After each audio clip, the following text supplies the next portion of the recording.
Alright, so what we will be talking about will be defining what is intermediate, and then we will go from high sec to low sec, null sec, wormhole, and then the honorary mention that didn't make it to the list, but still probably be worth learning about. Alright, so what is considered intermediate? Intermediate is the things that new players can work toward to when they just starting out. If they want to get a better career with more earning, more X per hour, these are the things that they could work toward to. I set up a couple criterias. The first one is reasonable investment. Most of the fish that I will be using cost less than 100 million ISK. There are a couple exceptions because some of them are quite high end, but even then they won't go beyond 600 million ISK, and there's only a couple of them. Next thing is skill point consideration. I prefer it to be alpha skill with all their limitations, under 5 million SP, because that is the alpha limit unless you use injectors, which I don't really consider to be intermediate. The next thing is intermediate return, so around 40 million per hour minimum. That is the baseline I set for myself. That's what I will consider stable income.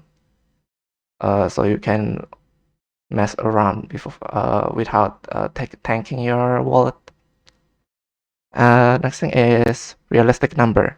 I will be using an average number, not the maximum.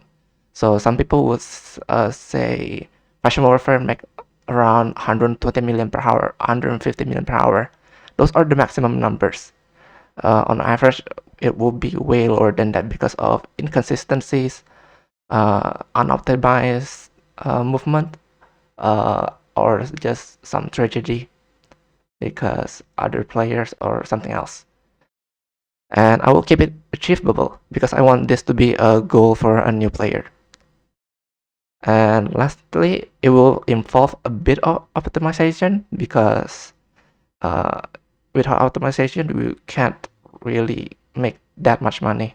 So optimization as in effort in learning and practice. You need both of them. You cannot just know stuff but never practice them, or just practice them but doesn't know how to do them. You need both of them. Alright, for now, does anyone have any questions? You may place it in chat.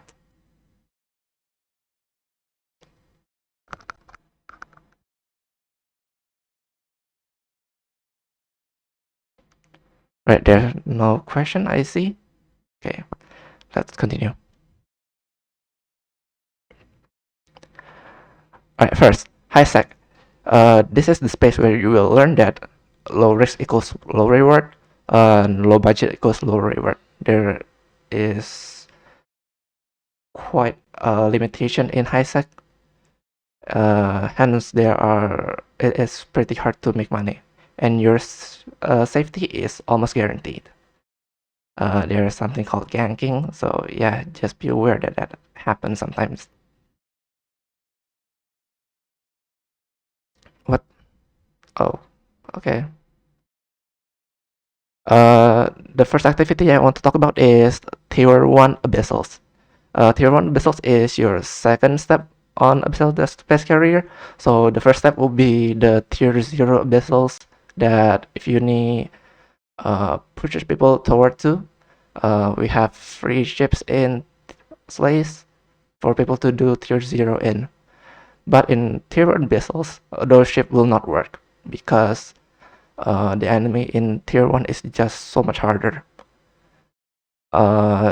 This activity will require prior understanding of abyssal mechanics and the prior understanding of the rooms. So for the mechanics, you can just practice it from Tier 0 abyssals. But for understanding the rooms, you will probably want to do a couple tier 1 abyssal first using a cheaper ship like a Kestrel, a Punisher, or Hookbill. Those are the 3 most used cheap frigates to do tier 1 abyssals in. But they are not optimal because they are only make around 25 million per hour at most. And in tier 1 abyssals, people usually use high-end frigates. For the 3 most used frigates are Hawk, Retribution, and Worm.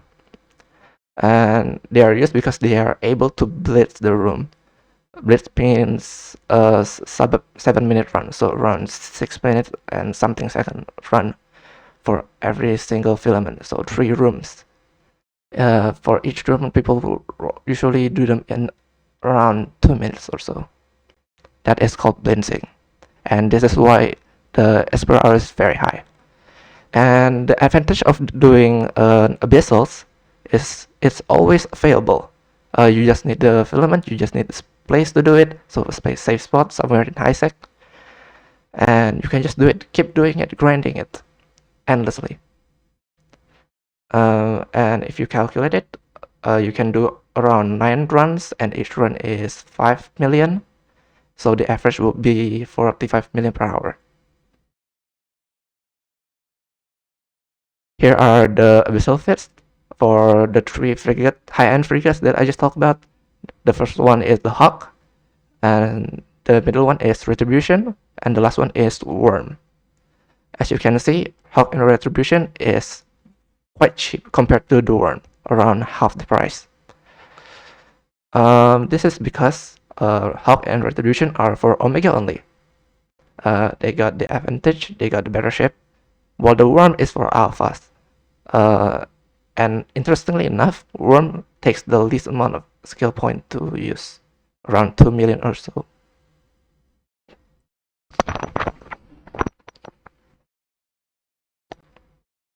Alright, so for tier 3 abyssals, this is the next step.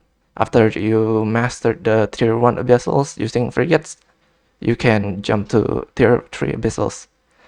In tier 3 abyssals, solo, frigates no longer work. Frigates can only go up to tier 2. Then even then, people don't really do tier 2 abyssal in frigate solo because it's just much more dangerous and slower. So tier 1 is the sweet spot. Well, in tier 3 abyssals, you're gonna want a very specific cruisers. So the most popular ones are Gila and Heavy Assault Cruiser. When you just started out, you could use tier 2 abyssal as a training gun. So just to get used to your new ships. And in tier 3 abyssals, you want to start worrying about subnodes. Well, in tier 1 abyssal, you should always ignore the subnodes. In tier 3 abyssal, it might be worth going for the tier 3, the subnodes, because subnodes also hold some of the loot. And because of this, first time runners usually had some time issues because they just start burning toward the subnodes while attacking it, diverting some of the potential DPS toward the enemies, making each room clear much lower. And this can be a reason of your death because abyssal only stay up for 20 minutes before it explodes and you die. So what people do is they use mobile tractor unit and a long-range weapon. They can pop the subnodes from far away using their long-range weapon. It could be a drone, it could be a missile, it could be anything. And then they go to the gate, deploy their mobile tractor unit, and just linger around the gate while they kill the rest of the rat in the room. The mobile tractor unit will pull the destroyed subnodes to the middle, and they can just grab the item in the mobile tractor unit and scoop the mobile tractor unit and just go to the next room or end the filament. Tier 3 abyssals average will be around 60 million per hour, as long as you can keep the each filament clear under 50 minutes. And if you get all the subnodes. If you skip all the subnodes, you are looking around 50 million per hour instead, so 10 million less. All the fish that I'm about to show you is possible to use in tier 4. The issue is it is much more dangerous, and the risk is just not worth it, especially for alphas. And if you wanna go for tier 4, you might wanna start blinging your ship, so it could be go as high as 1 billion ISK. Here are the abyssal fits. For the left one is the Gila. It's pretty cheap. This is called the Povertilla. This is the most popular Gila fit for a low-end abyssal, so tier 3, tier 4. Yes, this thing can run tier 4, but it requires a very good pilot. The middle one is Kerberos. I cannot find a tier 3 Kerberos, so I'll just use the tier 4 one. It will cost quite a couple million because of that large shield booster. It is quite blingy, but I think it is required for Kerberos because it just gives so much HP. And the last one is Vagabond. It is the cheap Vagabond for tier 3. I believe some people use it for tier 4. I'm not too sure, but yeah, I've seen this Vagabond a lot. It is very cheap. And again, so the same thing happens. The alpha ship, the Gila, is more expensive than the heavy assault cruisers, which are Omega only. But Gila takes little skills comparatively. For now, does anyone have any questions?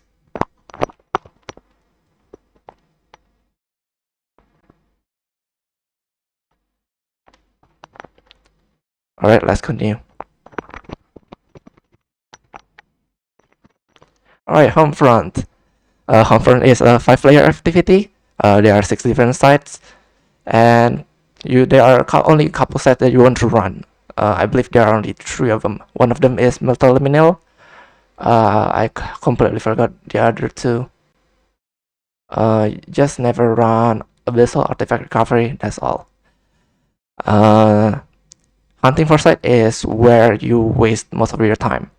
So optimally, you can make around 100 million per hour from doing Homefront, but that assumes you always get the sites that you want. This will never happen because there are a lot of people who run Homefronts. You all will be competing for the sites because it's a first come first serve. So there will be a lot of traveling involved. So to optimize it, you will want to utilize agent window and opportunity window. So the difference between these two are the opportunity window is much more reactive. It's much faster to use. So most people will usually use opportunity window to find the sites first. But the issue is opportunity window only go as far as 10 jumps away from you. So anything beyond that, you will have to use agent window. And after a couple consideration, I will say the average is 48 million per hour. These are just 3 sites. You have to complete 3 sites, which is definitely doable in under an hour. And lastly, the high-sec incursion. High-sec incursion in general is a high-end fleet PvE. The playstyle is nomadic because for every single focus, which is like the place where incursion take place, after it ends, it will move somewhere else. So you have to haul your ship every single time the incursion ends. And incursion actually have quite a high investment in general. For reference, a battleship will cost around 500 to 600 million ESK, and the SP cost of around 2.1 million ESK. 2.1 skill point. But there is a couple silver lining. The first one is new bro praxis. Praxis will only cost around 300, so half of general battleship, 300 million ESK. And the SPE requirement will be involving the weapon system instead of the battleship skills. So you will be able to cut around 300,000 skill points. So which will drop it down to 1.8 million skill point requirement. It's still pretty high, but yeah, at least you get to cut down a couple skill trainings, especially for alpha players, because you guys are limited to 5 million SP. You probably want to use practice because you won't be using a racial battleship that often. The second silver lining is a dropper venture. This takes no skill point requirement. The ship is very cheap. The issue is there is only one venture in every single incursion fleet, or sometimes none at all. I should mention that the Praxis New Profit doesn't really get accepted in the other corporation that only focuses on incursion, specifically because this fit doesn't work for the headquarter sites. So do keep it in mind with that. For if you need in incursion community, we only really do Vanguard sites, so Praxis is still valid option.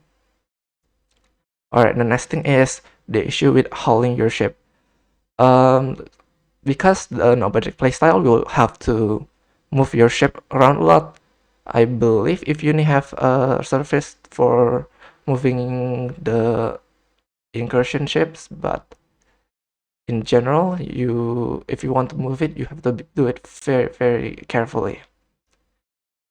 And this is where incursion alt comes in. Just in case, if you got declared war again, war targets could target your ship in high sec without any concurrent intervention. So you will want an incursion alt at some point just to move your ship. And also, if you're an alpha, having an incursion alt will relieve some of the SP requirement burden. So you can keep your men to do your other stuff while incursion alt only doing incursion with all the SP requirement. And this applies to alpha and omega. Having an incursion alt means you have another account that's able to freely do something else, and you can just use your incursion alt to do basically incursion and solely incursion. This will simplify some logistics. You don't have to fly to your main battleship every time you're being called for an incursion, and this will save time, this will save effort, etc. etc. So how much will you make from high sec incursion? The average would be 120 million per hour. This already consider the LP payout, so keep that in mind. It should be pretty easy to break that 120 million per hour barrier. A couple ways to do it is to do the better size like the headquarters, or just get a better fleet that can clear the Vanguard size in under 5 minutes. Any question for now for Homefront and Incursion?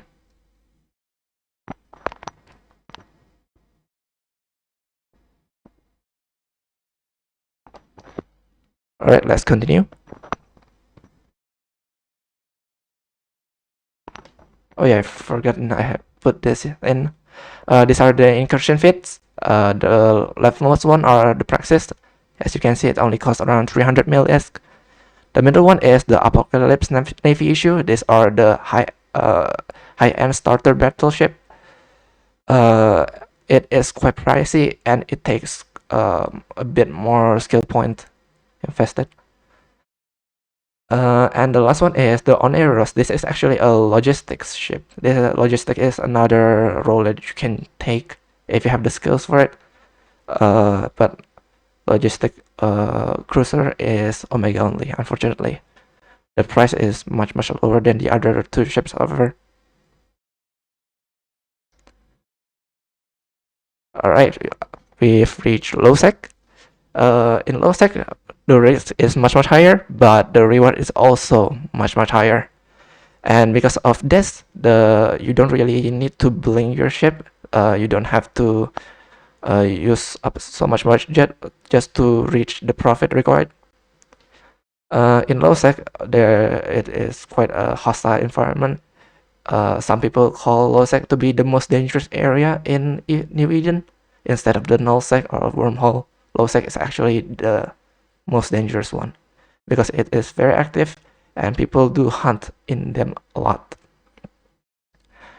In low sec, you will probably start doing a small group content together, but you still can do it solo if you want. And in low sec, you probably want to start learning the concept of outpost. So essentially, it means creating a base somewhere else other than your HQ. You will scatter a lot of your assets in various places, and the reason to do this is to lower the amount of traveling. The less amount jumps you do is better for your risk making, and it also is better for your safety because in low sec there are gate camps, and the access point between high sec to low sec is often camped. So the less amount of times you have to go back to high sec, the better.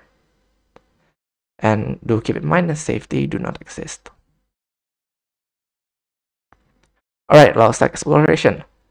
This is probably exploration is across the board the most disgusting activity to do because it takes pretty much no investment at all. The ship is very cheap, and the SP requirement is very low. For if you're a member of Ifuni, there are free exploration ship in Stagmon. You can grab it from the contract as the right image show. And you will want to learn exploration because this is the gate toward some other activities. You will need to use your scanner probes a lot, especially in low, null, and wormhole. Alright, the target site will be Go site. This is the most valuable site in low sec. And the next one is Aegis Capital. Unfortunately, only Omega that can run it. Alphas just cannot run it. The next is Gas site for gas huffing. And then the ED site, this is a combat site that drops dead space modules. It is very profitable if you get lucky. It's like gambling. And the last one is Wormhole.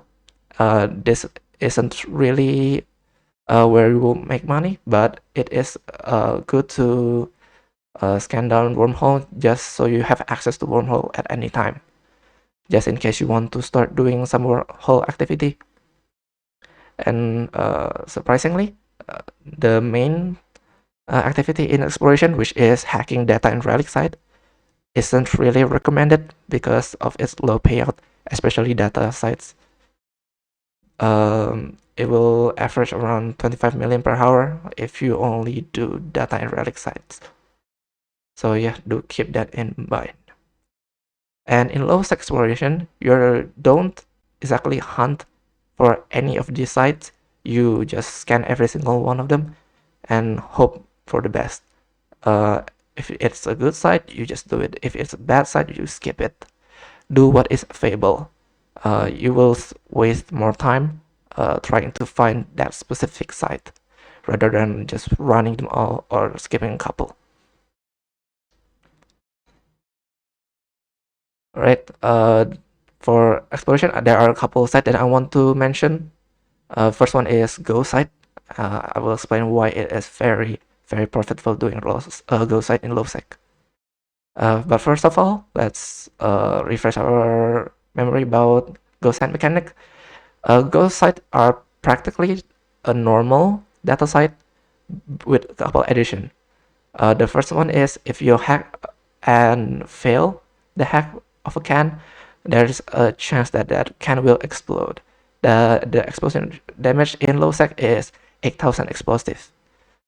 So yeah, you might can survive the explosion damage if you fit your ship accordingly. And the next mechanic is the rats. So when you enter the site uncloaked, there's a hidden timer starting. It could be between 1 to 2 minutes. And once the timer ends, there will be a couple very deadly rats came in and blew up the cans, like blow up all of them. They're essentially the timer before the site ends, and the can will still damage you. And after that, if you're close enough to them, they will start locking you down, scamming you, and then kill you. So yeah, Ghost Site is a more dangerous version of Data Site. The difficulty hacking in Ghost Site in low sec is pretty much the same across the board. It's around low to medium difficulty hack. The medium is where you will start finding restoration node, which are the node that can heal other nodes. Those are the most difficult node to deal with. So if you see them, just go straight at them, kill them first.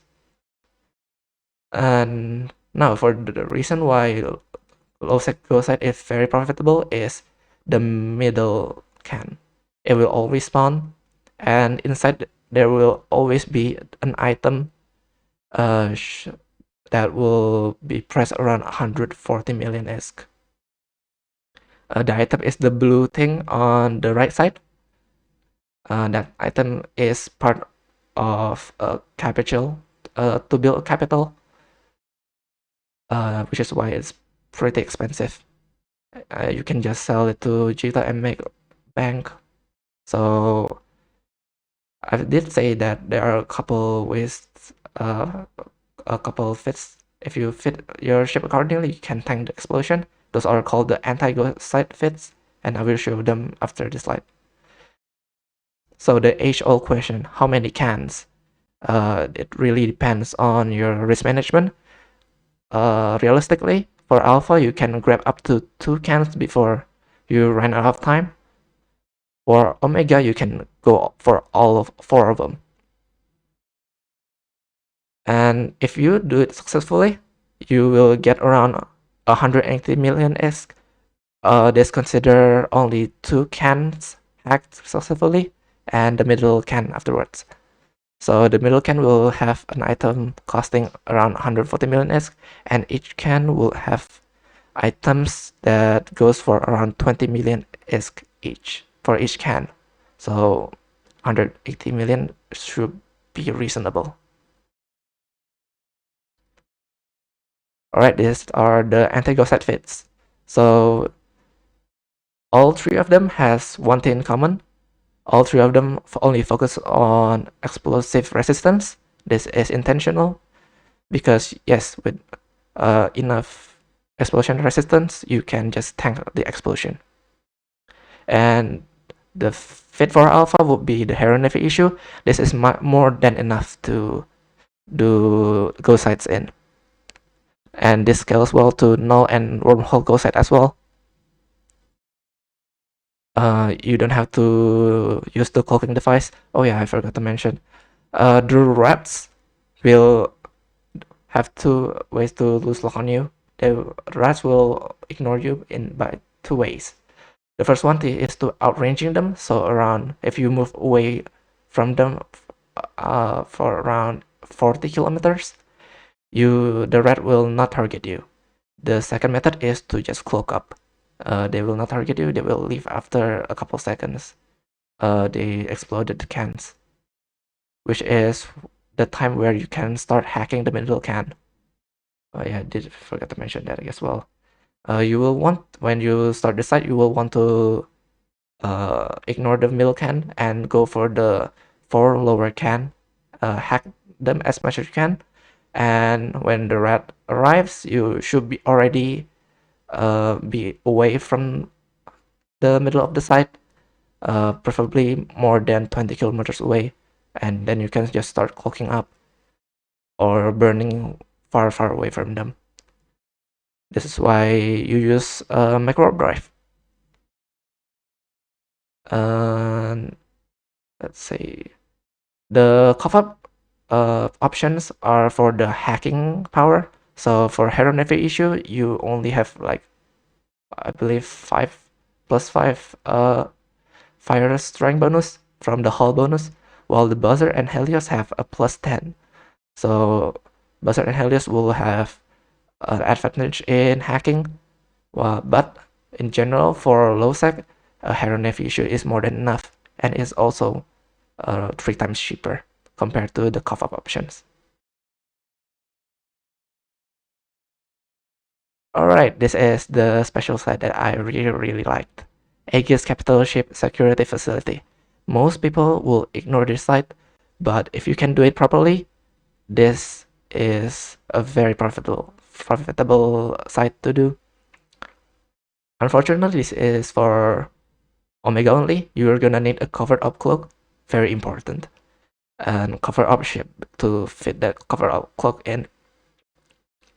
The thing about this site is there are proximity mine. So essentially, if you get too close to this mine, they will explode and insta-kill your ship.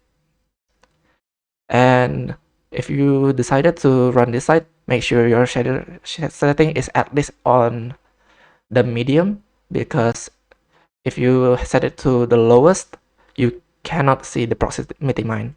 I made that mistake at first time and I exploded, unfortunately. The range for the proximity mine is a ball. It's not just a single plane. It's actually a ball. It's not a circle. In Aegis Capital Ship Security Facility, I usually just refer it as Aegis Capital. You will have to do a maximum difficulty hacking. So the red core 120 HP core, this is one of the only hacking site with maximum difficulty hacking. So you're gonna want some hacking skills and acknowledge to do the hacking. Preferably do it in a tier 2 hacker, but tier 1 hacker is completely fine. It works. In this site specifically, you will do a lot of slow boating. Slow boating meaning you will not be using your propulsion module, or you will be moving really slowly even after you use your propulsion module. I would say around under 400 meter per second, and you will have to travel a lot with that speed. So yeah, that is where you will lose most of your time. Hence, we will be using a couple speed modules. I will show the fits after this slide. The timer on site will be 30 minutes and rats. So for the first room, there will once you enter, there will be a 30-minute timer. It will be invisible, but just know that the timer exists. Once the timer ends, I believe the site will explode. The explosion will not, well, it's not exploding. It will just be on lockdown mode. So after the timer ends, there is nothing you can do. You cannot hack the can, and the sign will be counted as failure. So make sure to manage your time well. For the rats, in the second room, there will be rats guarding the cans. They will be stationed like far away from the can, unfortunately.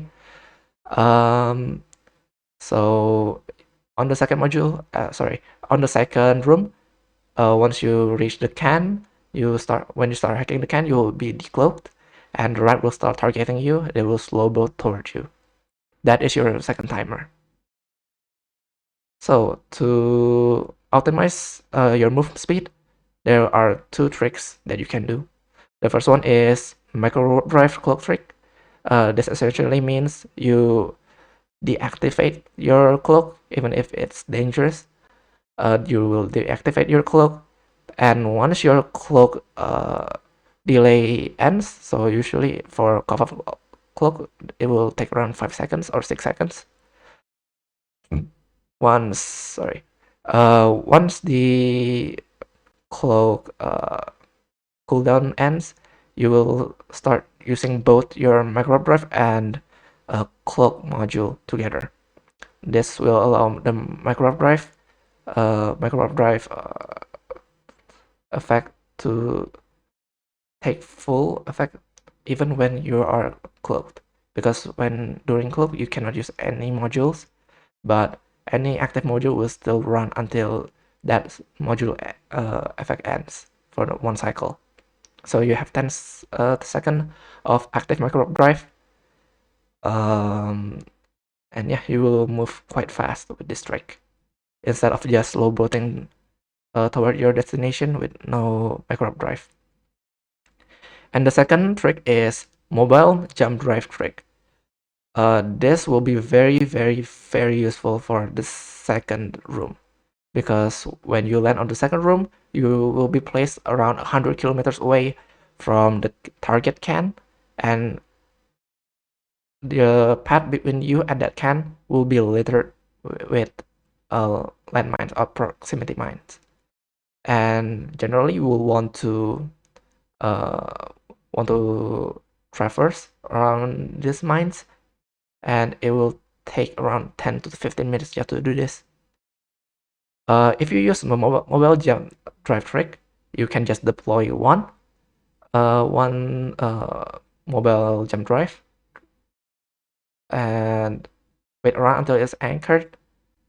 And once it's anchored, you can just teleport 100 kilometers away toward where you looked at.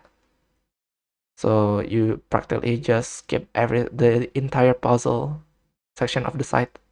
You don't have to slow boat your way, and this is one of the most useful trick that I've seen for this specific site. So if you manage to successfully do this site properly, you will be awarded around 160 million ESC. This is very, very low ball part. You will mostly get around 180 million, 190 million ESC worth of items, but just to be safe, I will put it in 100 million ESC for a single heist under 30 minutes. Most of the ESC will be from the item from Go site, the same item. The blue item on the right, you will also get this on the capital, Aegis capital site. So yeah, this is why it's very profitable.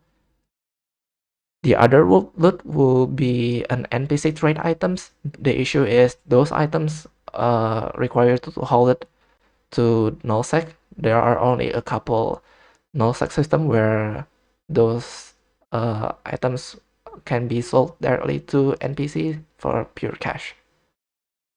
So generally people will just haul them all at the same time or use push X to haul them to the right system, and then you just can go there and sell it all.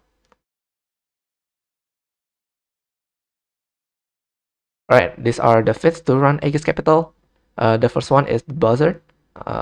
It is the easiest to fit, but all three works.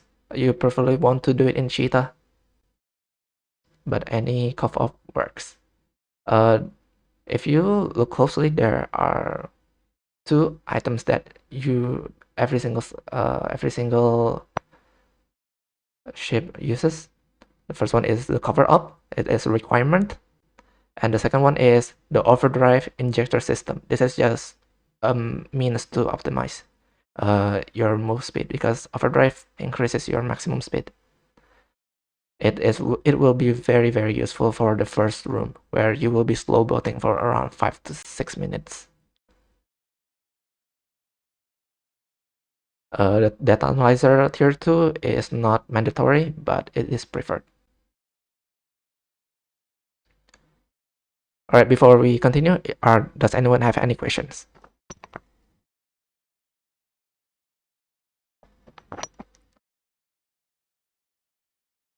All right, let's continue.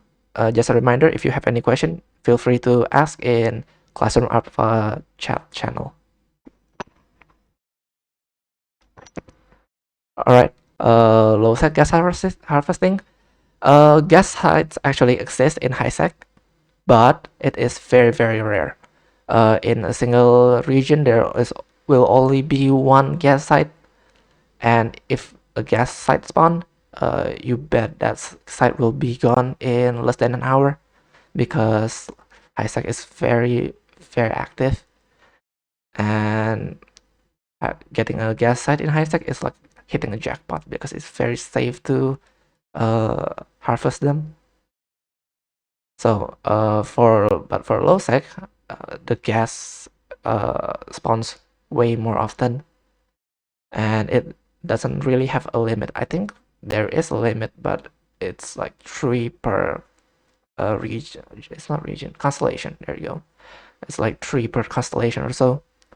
At least that's from my observation. In low sec gas harvesting, you will want to use a tier 1 scoop because the gas is very valuable. Tier 2 scoop is faster, but it wastes a lot of gas.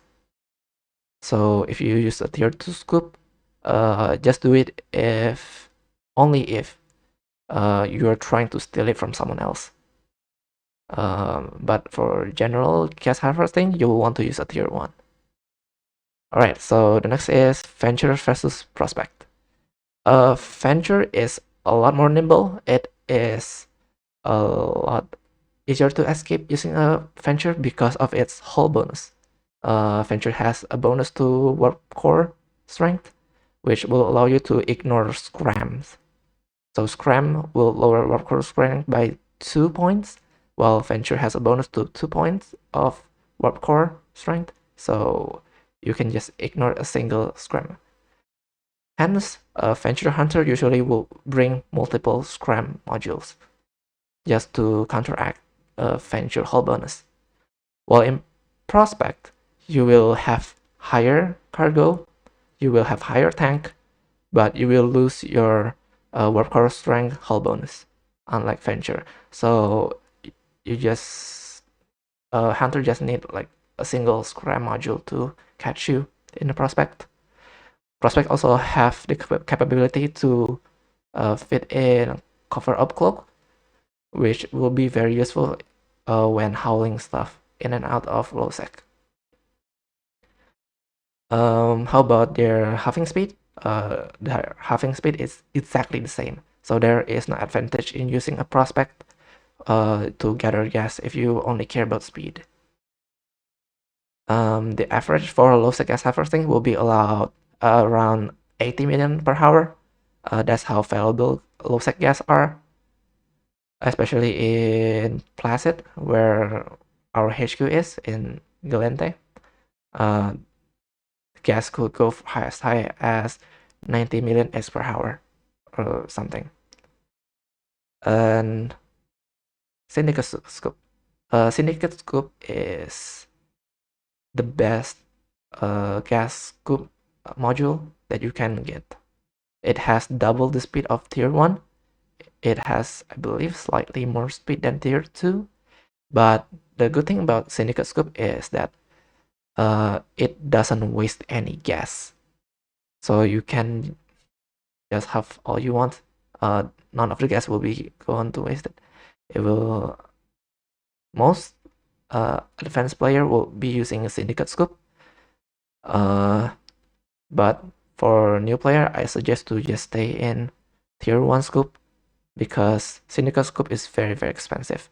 A fully fitted Prospect with Syndicate Scoop will cost around 300 million ESC. So the Syndicate Scoop themselves only will be, most of them, around 200 million ESC. So 120 million ESC per scoop. So yeah, it is quite an investment. Is it worth it? Yes, at some point. Once you are sure you can dodge threats, or you're huffing in a low threat area where there are no one in local, you may wanna invest in Syndicate Scoop. It will be worth it. Tips and tricks. I have no idea why I put this in. But a couple tips and tricks will be oh, bookmarks.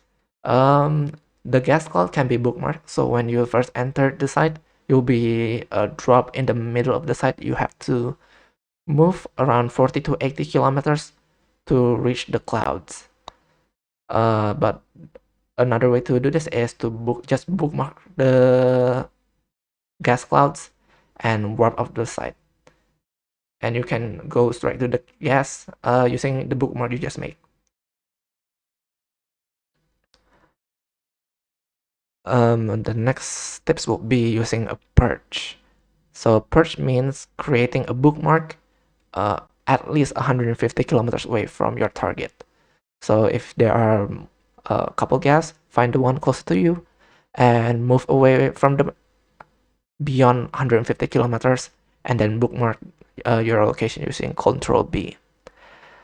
This will create a purge, and the purpose of purge is so you have a point where you can just warp away from. So this is useful to navigate between clouds. It is useful to dodge threats, or it's also very useful to pre-scout the site just in case someone came in. And lastly, never AFK. Never AFK. There are so many dead prospects that I saw just from AFKing, and every time that happened, it really hurts my soul. So please never AFK, especially if you're in a prospect. If you're in a venture, I don't really care because venture is very, very cheap. But in a prospect, however, yeah, please do not AFK. Booster ship. This is slightly more advanced. Booster ship is a ship that will give you mining farming burst. So apparently, mining burst also affect gas modules. Usually people will be using a command destroyer or a gnosis. Command destroyer can also huff while they boost the fleet. Gnosis can as well. Let's see what else. Oh yeah, command destroyer have a sub 2 line speed, so usually that is what being used, while Gnosis is much slower to move. But it can have much better than command destroyer. This is practically a fleet stuff. If there are multiple gas hovers and someone brings a booster ship, that will make the job much faster. Much faster. But I will not calculate this into the average, so the average is unboosted. If you use a booster ship, it will bump up to around 110 million per hour. Alright, lastly is combat gas site. This is just for a warning. Not all gas site is safe. Some of them are actually combat sites, not gas sites. I will be explaining this in later slides. Until now, does anyone have any questions? Does an orca work? I believe this is for the gas huffing boosting. Preferably don't. Orca is such a big target for gas huffing. But does it work? Yes, it works. But preferably people will do it in either a command destroyer, a gnosis, or a porpoise. The first two are preferred because they are cheap, while fully fitted what is it called? Porpoise. A fully fitted porpoise will cost around 250 million ESC for a single ship. Gnosis and command destroyer, on the other hand, less than 100 million ESC. An orca, 2 billion. So yeah, preferably don't use an orca in low sec gas harvesting. Alright, these are the fits. The leftmost fit is the anti-stealth bomber fit. So the main threat on gas harvesting in low sec will be stealth bomber. Stealth bomber are the ships that can decloak and have absolutely no penalty on their lock. So they can just lock you instantly. This is a very, very difficult ship to handle. Even if you're in a venture, it's very hard to get away from them. So you will need a very specific fit. The idea is to outspeed them. You will notice that the ship will be using a overpropped afterburner. So 10 mm is overpropped. Overprop means you have much higher speed, maximum speed, but the time it takes to move to reach that maximum speed is very slow because you have low acceleration. And another issue with overpropping is it will tank your agility, so it will take a very long time to align. And lastly, it will eat up a lot of your fitting resources. But it is with purpose. Overpropping means you have a higher speed compared to the stealth bomber, so you can try to outrun them much easier. If you're using a normal afterburner, you won't be able to outspeed them. They're usually much faster than you. And if you use a micro drive, you cannot activate your micro drive because you are being scrammed. Hence, your only option is to overprop, even if it's quite disgusting to do it. The other two module would be a warp scrambler. The purpose is to turn off the micro drive of the enemy. This is practically a must, I would say, because most hunters uses micro drive. So using a warp scrambler would be quite crucial. And lastly is stasis webifier. This web is just to make sure they cannot catch up to you. If the enemy has a web and you have a web, you will still outspeed them.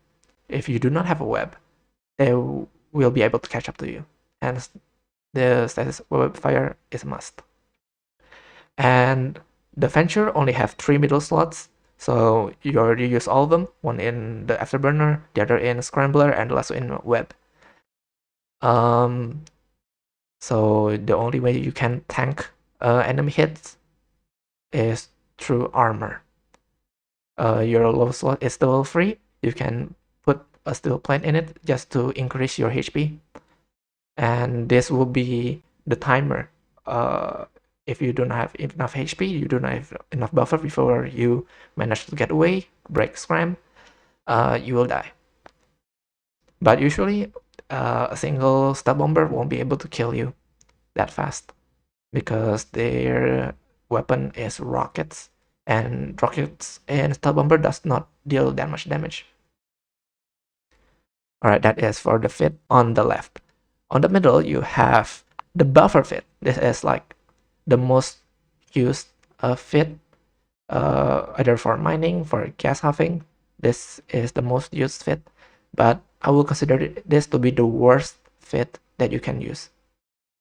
So all it does is it gives a lot of HP, and it uses warp core stabilizer so your venture can just warp away even when being scrammed by 2 modules. But the issue is, hunters usually will use 3 modules, which venture just cannot escape it. Or they will use a faction scrambler, which lower your warp core strength by 3 instead of 2. So they will use a normal scram, they will use a faction scram, and that will lower your warp core strength by 5, which is enough to guarantee ventures to be unable to run away. The purpose of this fit is to survive a gate camp in general. So if the gate camp it has such a high alpha damage, so the first hit has such very high damage. Without buffer fit, you will get impop instantly. Just get one-shotted. This can happen if your enemy is in a Gnosis with an was it blast or artillery? No, it's autocannon, sorry. But yeah, without buffer, you can just get insta killed. But even then, if you're catch in gate, your general will be dead anyways. Although I don't think people will be able to catch you using only one scram, and most gate camper only use one scram. All right, that is for the middle fit. The last one will be the Higgs anchor fit. So this is the the huffing align fit. Higgs anchor is a rig that will cut your speed by 75%. So you will be moving at a quarter speed. This will help if you are very active in your gas harvesting activity. You will want to align to an object or celestial, and just prepare to hit that warp button in case anything pops up in your overview, and you will be able to warp out in less than a second. Yeah, that is the purpose of the fit. It is a much more involved playstyle. It's very rare to find people doing this, using this fit. I personally haven't seen any hover using the Higgs anchor because it is still slightly suboptimal. You will still be moving around 100 meters per second, so you have to change the object you align to every few minutes. And you're still vulnerable when you're changing your align target, because you have to move around first. And if someone decided to catch you when you change your align target, there's a chance that you might still get catch. So it's not a foolproof method, but compared to the other two, this is actually the best method safety-wise. For general gas halving in low sec, I will suggest the leftmost fit, the anti-stealth bomber, because you can use this scan to detect other incoming ship, like the bigger one, the less stealthier one. The issue with the leftmost fit is it's horrible at align time because of the steel plates. Steel plates will will increase your align time, so you will be less agile at it. Or that does anyone have any questions?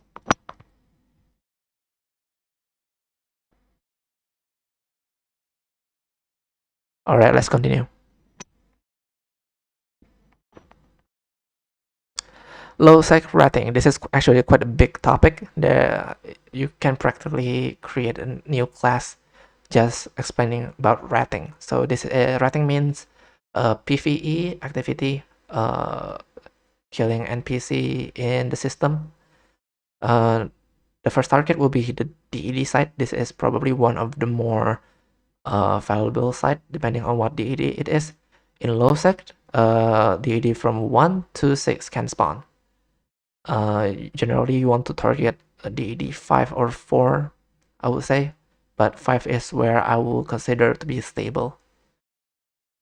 For DED side, you will want a wide range of ships. So DED 1 out of 10 have a limitation on what ship it accepts. 1 will only accept frigates, 2 will accept destroyer, 3 for cruiser, 4 is battle cruiser, and 5 and above would be for battleships. So you will want a couple ships, or just get 3 universal ship options: a Worm, a Gila, and Praxis, a battleship. The AD side is inconsistent. It is essentially gambling. You can get absolutely nothing, like 2 million after a 20-minute activity, but the jackpots will go for around 200 to 300 million ESC just from rating a single site, which will take around 20 minutes or so. So yeah, it is inconsistent. There are bad days, there are good days. The average, however, is pretty great. I would say around above 60 million per hour. Is that fair? No, it's way too volatile. It's way too inconsistent to say, but it has great average. And you will want to skip drone DED because they don't pay. In DD side, your main income will be from the faction drop and dead space module drop. In drone DD, however, you won't be able to get any dead space modules, hence the value drops really badly. And the faction drop is very, very rare. So yeah, it's not worth it doing drone DED sites. Alright, that's for the side. Next is close soldier hunting. This is a bit more of a niche way of writing. So I'm pretty sure most of you already know what belt writing is. It's essentially go from belt to belt, searching for rats, and you can just kill the rats there. That's called belt writing. For clone soldier hunting, however, you will want to find clone soldiers. Clone soldiers are rare spawn in low sec. They are quite difficult enemy. They are quite tanky. They hit pretty hard, and most of them employ E-wars. So do keep in mind. Your target will be on 0.2 and 0.1 system, because for every system rating in 0.1, 0.2, 3, and 4, the clone soldier are actually different. They have different stats, they have different E-wars, but in general, you want to target 0.2 and 0.1 system clone soldiers, because the item they drop is their security tag, and security tag for 0.2 and 0.1 is very, very valuable. It costs around 30 million ESC for each tag. So yeah, that's where most of your money will be coming from. For 0.2 and 0.4, their tags are practically worthless.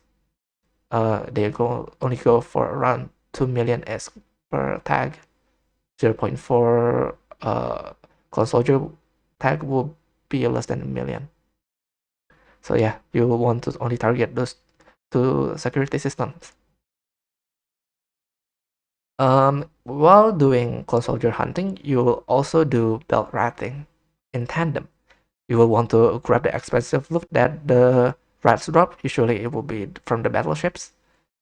You can discard the rest. This is just optimization to make sure you don't run out of space in your cargo. So you have to move between the space and your outpost, the station, less. It will increase your S per hour, and it will just not cause any headaches. You can use a filter option. There is a filter option on the bottom left of your cargo window, your storage window. You can just use that filter, scroll way down and choose valuable item. That will only show items that cost more than 100,000 ESC. That is a very, very useful filter when ratting, so you can only grab the expensive modules. How much? What is the average? I would say around 40 million per hour. This already calculates the clone soldier spawn and your loot drops.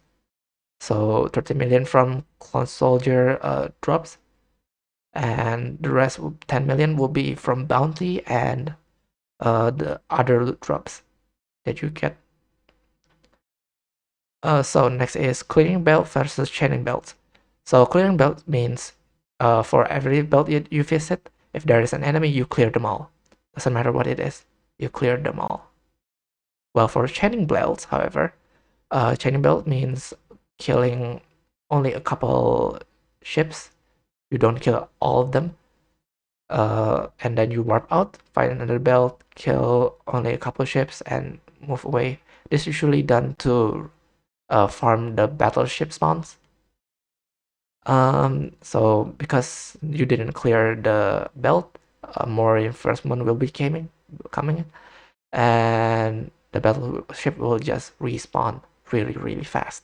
This is called chaining, and this method will not be used while doing clone soldier hunting, because clone soldier only spawn alone. So what you want to do is to clear every single belt and to refresh the belt, so you have better chance in getting the clone soldier spawn. And usually we'll do this in multiple system. So if one system you're finished ratting in them, you will move to another system and rat there and wait for the timer before the next wave of rat spawn. Usually takes around 20 minutes. But yeah, usually 2 system is enough. Sometimes 3 system, but 2 is usually enough. While doing close order hunting, if you're lucky, you might find a faction spawn, and this faction spawns will sometimes drop their faction module, which can go for a lot. For reference, Shadow Separatist faction spawn can sometimes drop Shadow Serpentist damage control that goes for around 200 million ESC. In trade stations. Oh, my mind just blanked. But yeah, if you got lucky, you might get a faction spawn. They're pretty easy. They're not like in nullsec. And if you find them, you can kill them, loot, and see if you get the jackpot. And lastly is the very rare Module Legion Special Force spawn. These are a very dangerous rat spawn. They are very rare. Only like 1 in every region. And if you kill them, you will be able to get the Model Legion ship BPC. They will go for around 100 million ESC in public contract. And you will want to use a battleship to kill them. Also be careful, they will scram you and web you. Keep that in mind. The next is Besieged Covered Resource Facility. This is an anomaly site. So it's a green site, anyone can enter. It will require a Gila, a battleship, or a stealth bomber. So usually people will use a battleship to do it. Some people will use a Gila instead. And for Omega, the go-to ship is actually a stealth bomber. Stealth bomber because they're a frigate, they can move quite fast, and the torpedoes that the stealth bomber can use can go as far as 80 kilometers, which will negate most of the damage. You still can get hit at 80 kilometers away, but the chance is pretty low because you're moving fast using your afterburner instead of microdrive. In this site, there is a 20-minute timer. If the timer ends, the site will just end, and all the rat will suddenly disappear. So once you enter, you only have 20 minutes to clear it. And yeah, if you failed, the site will be considered failed. It will despawn, and you just wasted your time. In this site, the good loot are not guaranteed, so you will want to use a cargo scanning first. In battleship, you can have a scanner frigate inside your frigate bay, so you can just place your battleship somewhere in space and eject.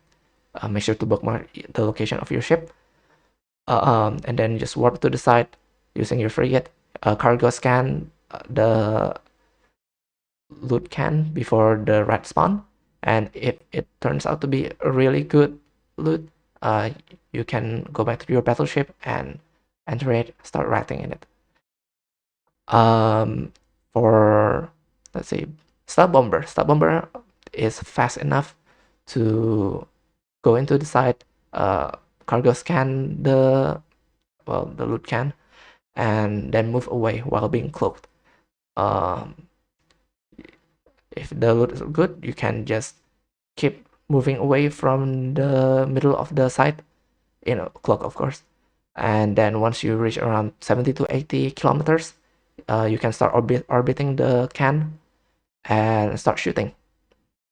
Make sure to keep the enemies around 70 to 80 kilometers at all times. You will be speed tanking. Just make sure that the rat never hits you, no matter what, because a single hit can be proven fatal. And some people actually run this site using a polarized stealth bomber. So they have absolutely no tank. A single hit can easily kill them. The jackpots will be around 40 to 300 million ISK per site. The jackpot will involve implants and blueprint copies, I believe. Yes. There are 3 blueprint copies that you can get. 2 of them are jackpots. One of them is relatively low value. But for the implants, all of them are good, except the Centurion Alpha implant. That they only go for like 10 million ISK. But yeah, if you see any implants, if you see any blueprint copies in the can, once you cargo scan them,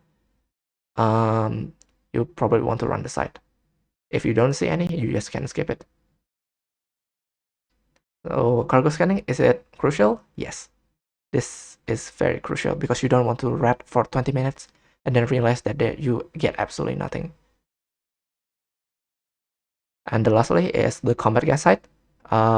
These are a relatively dangerous site, but it is still pretty easy compared to a 5 out of 10 DED. You will want a Gila, a heavy assault cruiser, or a battleship. Preferably a battleship, but any of them works. You will want to clear up the enemies inside the site, and then once you're done, there will be a couple cans that you can hack. Even if you leave the site, as long as none of the cans are hacked, you can come back later using a exploration ship and start hacking after. Do note, you will want to bring drones in your exploration ship because there is a chance that some very, very weak rats will spawn, and you can just use your drones to clear them out. The issue is if you do not clear up the enemies, you will not be able to access the can that you just hacked. The site will drop reaction materials or the BPC to run the reactions. So if you want to make drugs, these are one of the ways to gain the materials to do it. And the average will be around, let's say, around 25 million per site. Yeah, that's fair. You can clear the site in less than around 50 to 20 minutes. So if you find a couple, it still will go beyond 40 million per hour. Does anyone have any questions? What is the difference between low sec build, faction spawn, and officer spawn? And I don't think officer spawn can happen in low sec. There's only a faction spawn. Oh, you might be referring to commander spawn. Okay. So faction spawn and commander spawn is the same thing. They are usually have a special name to them, representing their corporation. So in Placid, in near Segment, there will be called a Shadow Serpentis. If there is a name called Shadow Serpentis, those are the faction spawns. Those are the commander spawns. The officer spawn, however, is a completely different thing. They are a very, very difficult threat that you can sometimes find in soft null, I believe. And they will have a chance to drop officer modules, which can go for billions. Very, very expensive. So yeah, that is the difference. Does that answer your question?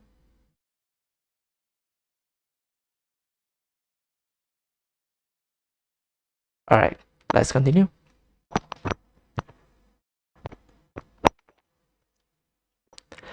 Yes, faction warfare, finally. This is the reason why we do not have the Losa campus, because everyone in Losa campus just left. Because of faction warfare is very profitable. That's a joke. Faction warfare. There are two activities. Well, essentially one activities that you can do, but you can tackle it in two different ways. The first one is what people call plex farming. Do not plex farming. The plex is not the item plex, but refers to complex, which is the site where faction warfare takes place. Plex farming means you will run away from every single engagement that you find. So if anyone comes into the site, you will warp away. If someone is already in the site, you will warp away. People hate plex farmers because faction warfare is all about PvP, and some people only want the money from it. So yeah, some people hate plex farmers. The PvP route, however, is a lot more fun. Well, yeah, it's a lot more fun because plex farming is very, very boring, and it sometimes can be infuriating to do.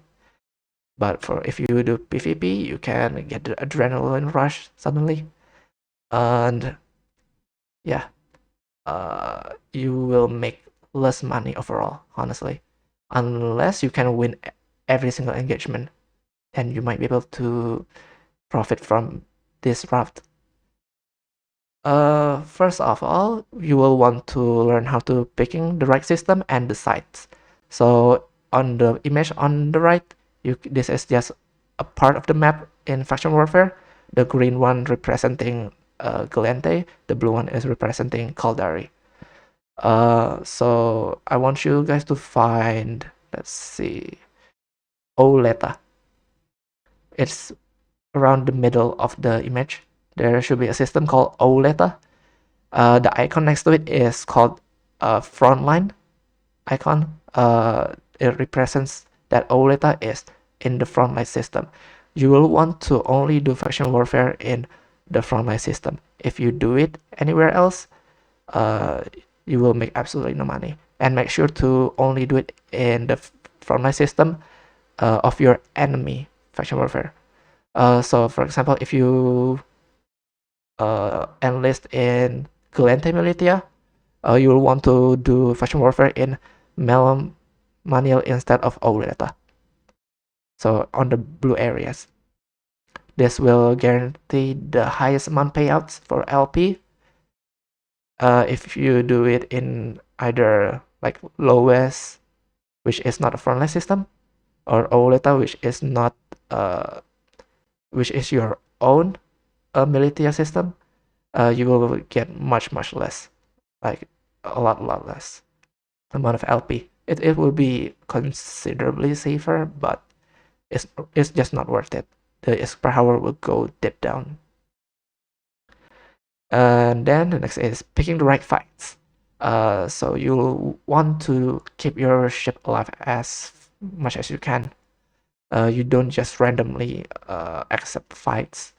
So if you're in, for example, a hook bill, and you're the enemy who's about to enter the side is like in an assault frigate like Hawk, you will more or less lose almost every engagement or all engagement. You lose in tank, you lose in DPS, and you probably lose in other skill as well. So you will want to avoid that fight. You will want to run away unless you can guarantee that you have a counter on the enemy ship. And do keep in mind, in most engagement, people will fight unfairly. What does this mean? So you will only take the fight that you can win, that you know you can win. And being more expensive ship doesn't mean it's a better ship. So there are a couple different types of ship. There are brawling, scram kiters, web kiters, and general kiters. And then there's the special one, which is anti-kiters. Some people call EVE Online to be the most complicated rock paper scissors game on Earth, and it is to a certain extent true. The rock paper system game is very complicated. It really depends on your ship. It depends on your skill. It depends on what that ship is fitted in and how good you are at piloting that ship. If you see a brawler, even if it's a very expensive brawler ship, you can still win using a tier 1 frigate if you choose to kite it away from its effective range. And skill point, oh yeah, implants. Implants is also a pretty core item in faction warfare. Most people will have a couple combat implants, which will give them the edge to win more PvP. Hence, you really don't fight unfair. Oh yeah, the most effective way to fight unfairly is to bring friends. That is probably the easiest way to guarantee high income in faction warfare. Just bring friends. You want to target the 5 sites. So in faction warfare, there are a couple different type of sites. There are the scout, the small, the medium, the large. Oh yeah, I forgot to mention all of this, didn't I? Dark sites. And beside those names, there are numbers. It could be either 1 or 5. They will represent how many people can get a full payout. So if you bring 5 friends, you can go to the site with number 5 on it, and you will all get the same payout. If you go to the site with the number 1 on it, and you all 5 enter the same site, clear the same site, the reward will be split in 5 ways, which is not a good idea. So if you are in a fleet of 5 and there's only a system in a site with number 1 on it on the entire system, what you want to do is to scatter up and pick a single site for each of you.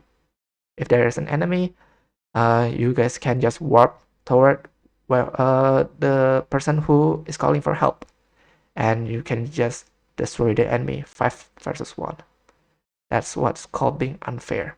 Most people will also play unfair, so do keep that in mind. You might find engagement against 2 players with a more blingy ship. And I believe there's also, oh yeah, the Navy and advanced site. So other than LARPing the site size, there are also the type of the site. There are 2 types, Navy and advanced. In Navy, you will be constrained to only use a specific size of ship. So in the scout site, you will only be able to use a frigate. In small, you can only use destroyers. In medium, you can only use cruisers or below. And then in large, you can use up to battleship. But if there is a tag called advanced instead of Navy, you can just bring any ship you want inside.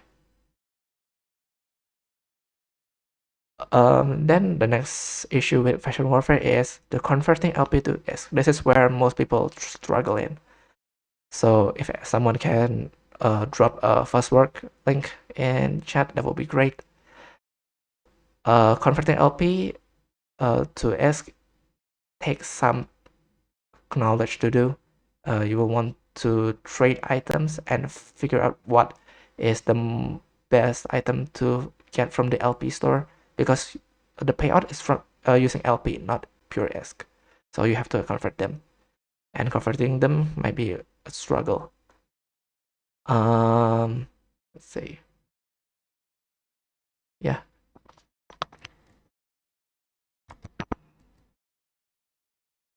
Thank you, Sander. You can use that link to check the prices for items being traded between the LP to ISK ratio. And that is just a very, very good site to figure out what can you sell on the market after buying it using your LP in the LP store. And another concern that people have from faction warfare is the standing loss. In general, as long as you only do plagues sides, you should not worry about standing loss. It doesn't matter who you kill. There's one thing that you need to keep in mind. You should never accept promotions. That's all. That's the only way you can lower your standing. If you only do plex, you probably will never do mission for the militia. Why would you? But that's another way to lower your standing. And lastly, killing opposite what is it called? The opposite enemy that is in an NPC corp. So those who haven't find another player on corp, if you kill them, they will lower your standing to the militia of the enemy. But militia standing isn't really that important, and you can just increase it again by choosing the other side of the faction warfare next time. It's pretty easy to increase it, and it's very rare that it will drop. The important one is the faction standing, which you can lose by accepting promotion and doing missions. All right, the next is Empire versus frigates. Pirates.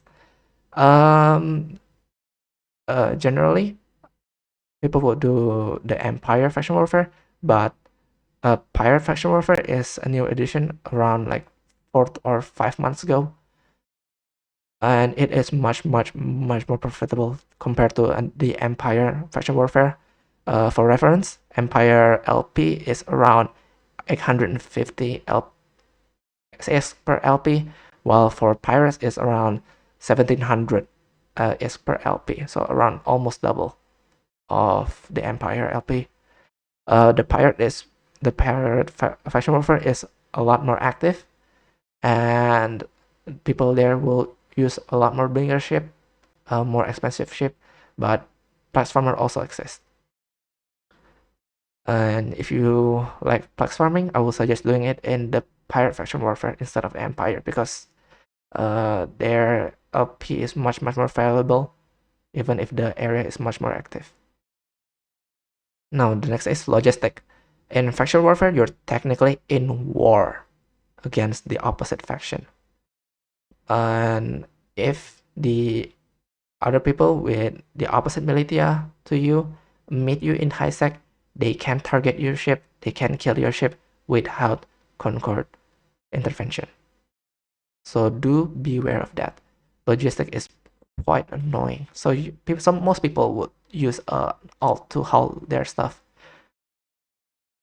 This will lower the burden of the amount of jumps that you have to do, and yeah, it's just a good practice in general. Having an hauling out is always good. Some people will also source their items locally, so they don't just go to drive hubs and grab the items, buy the items. Instead, they will buy the items in a local market. For Galente, the local market will be Pilore or Heidiles. Heidiles is the HQ of Galente Militia, while Pilore is like 2 jumps away from that. So you have 2 options, really good options. And the average for faction warfare is around, let's say, 80 million S per hour. This already considered the inefficiency. For example, you're doing it solo, you're practically being hunted by someone else. Someone entered your site, you have to go out. That's already considered into the calculation. But you have to still do it in the opposite faction system, and do it in a frontline system. So do keep that in mind. If you don't do it, your number will be much lower.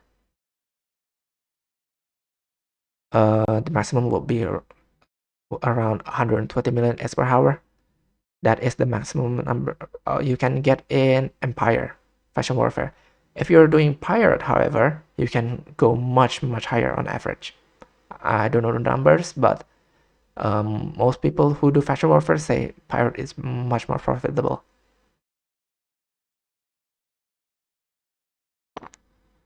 And lastly, let's finish low sec. by low-sec mining. This is a very unpopular activity in Ifuni. Nobody really does it, as far as I know. This is an omega-only activity if you want to keep your earning above 40 million per hour.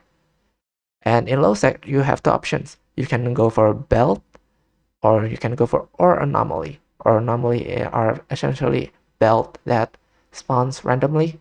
There are anomalies, a green site, so anyone can just enter it straight up. But generally, the mechanic is about the same as belt rats. There will be rats spawning around every 20 minutes, which you have to kill, I believe. Or anomaly rats are a bit stronger compared to belt rats. So do keep that in mind. You want to target a couple different ores. Yeah, the ores in ore anomaly are oftentimes more valuable compared to ores in belt sites, so do keep that in mind. And in low sec, your main countermeasure to threats are to always be aware of your surrounding. And if you're if you want to keep yourself safe, you can do what's called mining aligned using Higgs anchor. You can just install warp in case something pops up on the site, and it will keep your ship safe most of the time. And for boost and compression, because this is not a moon ores, you can compress it using a porpoise. So most low sec miner will use a porpoise. This will provide them with boost and compression. They still risk their porpoise getting blown up because you will require the core module to activate compression, which will make the porpoise pretty much vulnerable in around 75 seconds, I believe.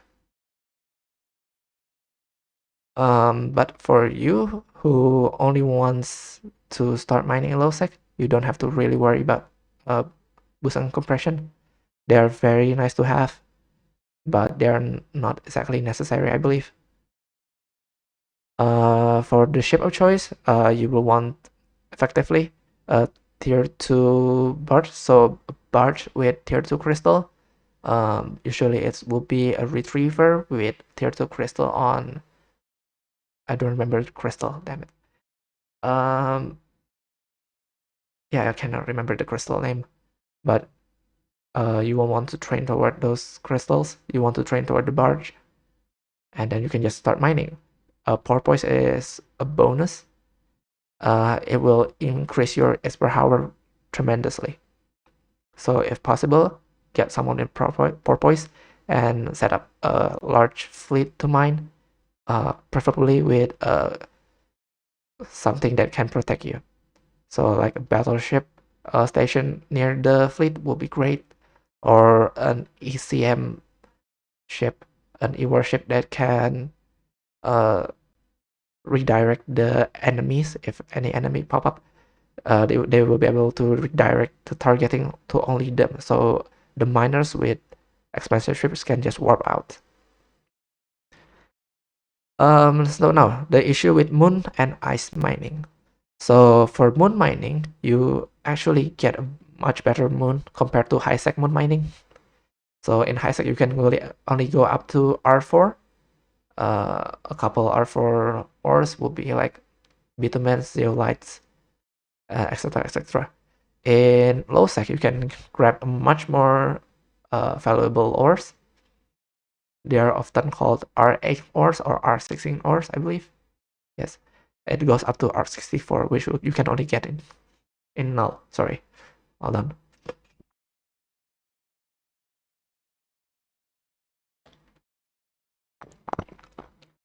Yeah, R64 moon can only be found in null, but in low sec you can go up to R8. I don't remember if you can go up to R16 or not. They will pay out much more. The issue is keeping the structure alive. If you do not have control of the system, keeping the structure alive might be a problem. because and if you don't have enough firepower to guard it, and then other corp can just strike it down without any mercy. There is no concord. You don't have to wage war to another corp just to take down their structure. So there is an added challenge on that.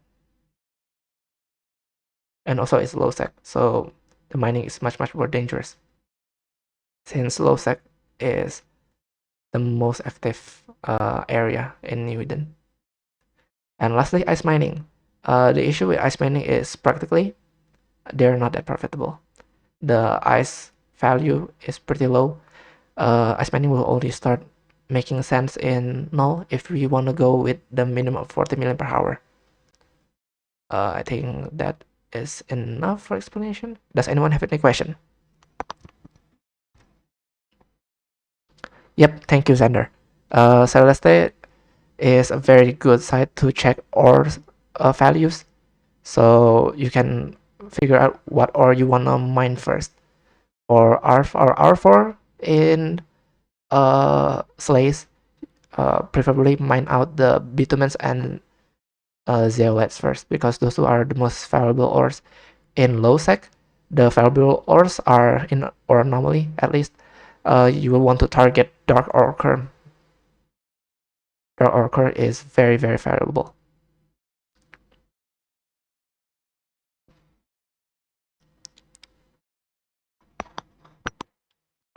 Alright, there is no question, I see. Let's and finally reach null. Alright, nullsec. Nullsec has probably one of the highest payout space. They have the highest earning, but the issue is you probably cannot do it solo, not anymore. You're gonna want a core to help you set up the infrastructures. They will handle logistics, and you just have to travel less. You can technically try to cope it using a filament to jump in and out of nullsec, but it's suboptimal. At the end of the day, it's suboptimal and quite risky because you're not owning the nullsec area. You don't have any friends in nullsec, so being solo in nullsec is practically no-go. Nullsec is actually pretty quiet. There are low traffic, much lower than compared to highsec and lowsec, but it is dangerous because of bubbles. Bubbles will act like a scram, but it's within an area of effect around 40-kilometer radius, I believe. So yeah, bubble is probably the number one threat in nullsec if you plan to live in one. And because bubble exists, this became an issue for alpha players, because alpha have no solution for bubbles. Alpha's traveling in nullsec is like looting your death. If the other side have a bubble, you're practically dead. You can try running to the gate, but more often than not, it's the end of the run.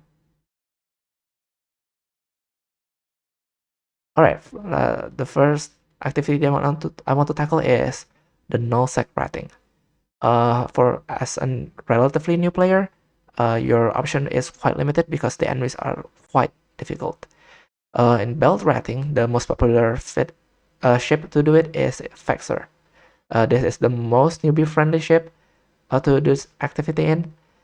It pays quite well, around 40 million per hour, I believe.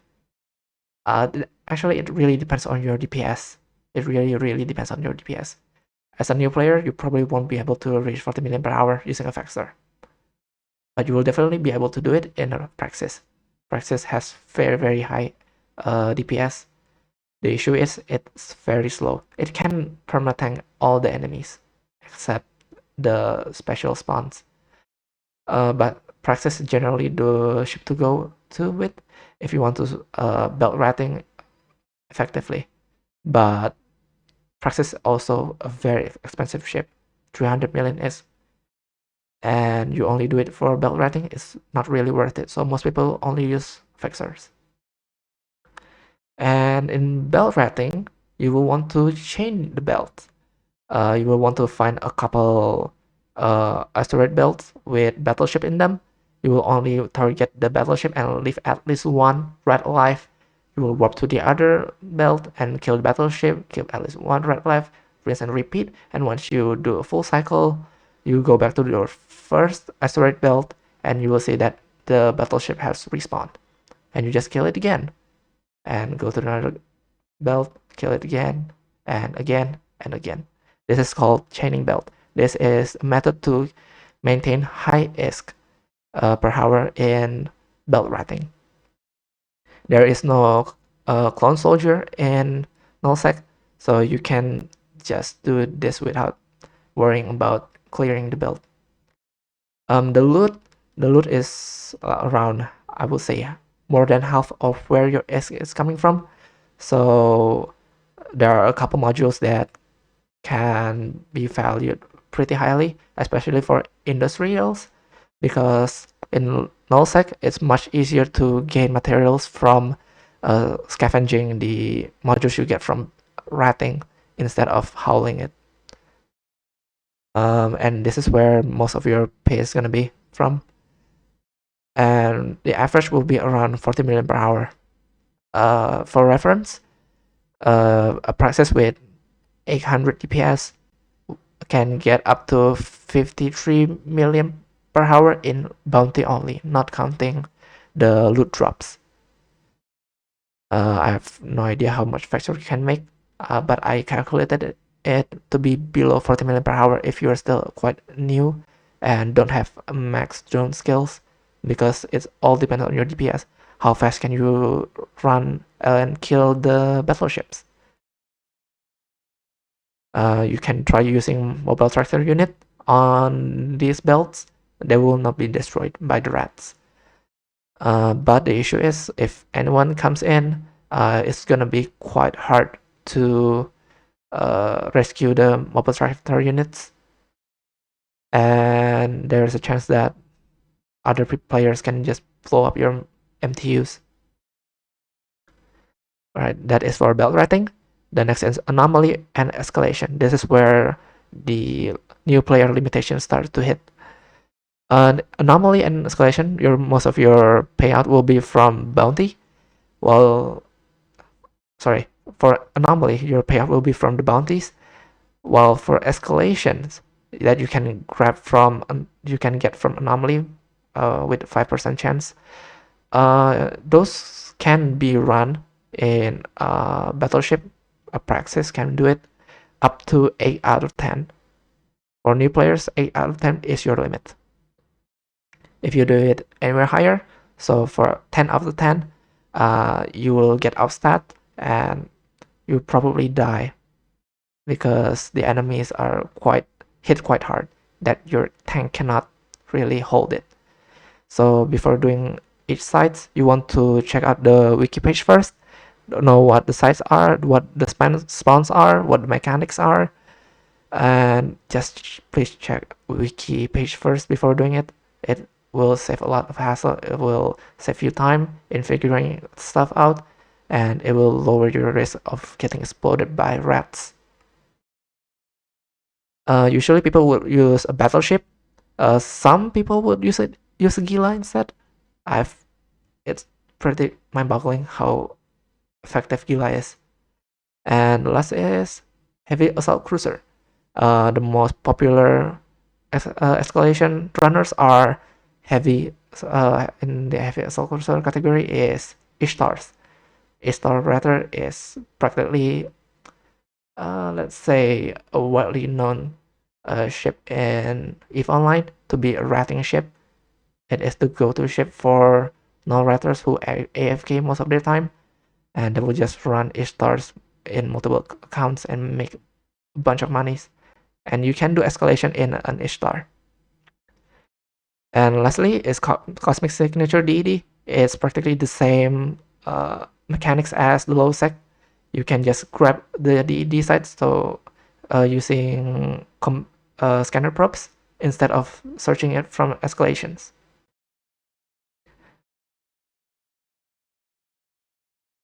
Alright, NOTS exploration. This is probably one of the easiest way to make money in EVE Online.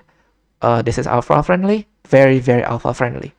The requirements will be around 50,000 SP, which is around 3 days of training for alpha, and around 1.5 days for omega. So yeah, it is a very low bar activity you can do. And another thing about it is the ship are very cheap. You can just use the free one in Stackman. Yeah, that completely enough to do exploration in nullsec. The issue is the filaments. Right, so filaments are items that allow you to teleport, uh, more or less. So for the filament on, which is the image on the right leftmost, that is the noise filament. You can use it to teleport to null space from anywhere in New Eden. This is probably the easiest way to reach nullsec, but the issue is noise filament will drop you somewhere random, so you cannot choose where you want to go. Once you are in null space, you can go do your stuff, do your exploration, hack cans, etc. And once you are done with your activity, you have loot in your cargo. You wanna go back to high sec. You can use what's called Pokemon filament. Those are the red filaments on the right of the noise filaments. The middle one is the inbound filament. This filament will allow you to teleport into Pokfen. Pokfen is a chain of system that has a wormhole mechanics in it, but it is quite active and it's a bit weird. There are a couple things that is beyond of this class. And the rightmost filament, which is the darker red one, is the outbound filament. This is the filament that will allow you to teleport back into known space. Usually will be dropped around high sec or low sec. It's if you use a border filament, which is the inbound filament, you will be teleported to a couple system that will guarantee you to be dropped around Caldari space, so around Jita or so.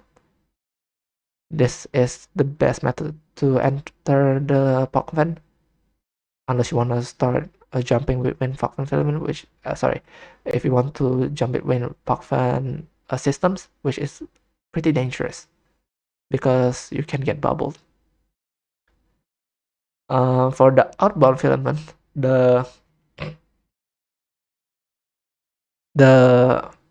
dark colored filament is called glorification. It will randomly drop you somewhere in no space, but relatively close to Caldari space if you use the border filament first. Another filament that exists is called proximity filament. This is a much better outbound filament compared to glorification, but it also has it is a lot more expensive compared to the glorification. Is it worth it to use proximity filament? I believe so, yes. Even if they run for 5 million a pop, you already do your activity, you make a lot of money from it. I would say adding a couple million in expense is worth it if that could guarantee you to be dropped in high sec and relatively close to Jita. Alright, in nullsec exploration, you will be doing medium to high difficulty hacks. So medium is where you will find restoration nodes, the nodes that can heal other nodes. In high difficulty, however, there will be a new node called suppressor nodes. The suppressor nodes will lower your hacking strength, so you will deal less damage to nodes. It is the most annoying node that you can find. If you see one, generally people will start killing it, and if there is one spawning with a restoration node, it's probably a dead run. It's probably dead hacking.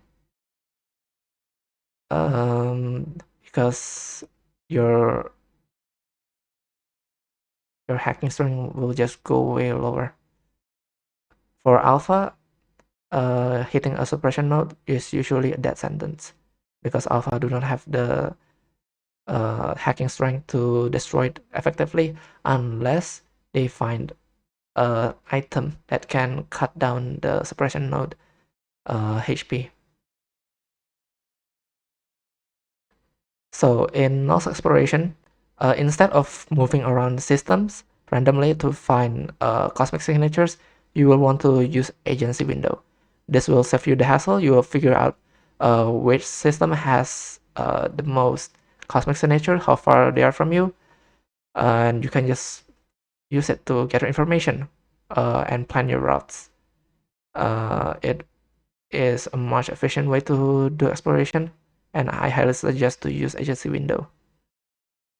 In nullsec, relic sites are much better than data site. It's actually a universal rule in exploration. Relic sites are much better than data site. But in nullsec, this discrepancy is much more observable. You can really see the difference.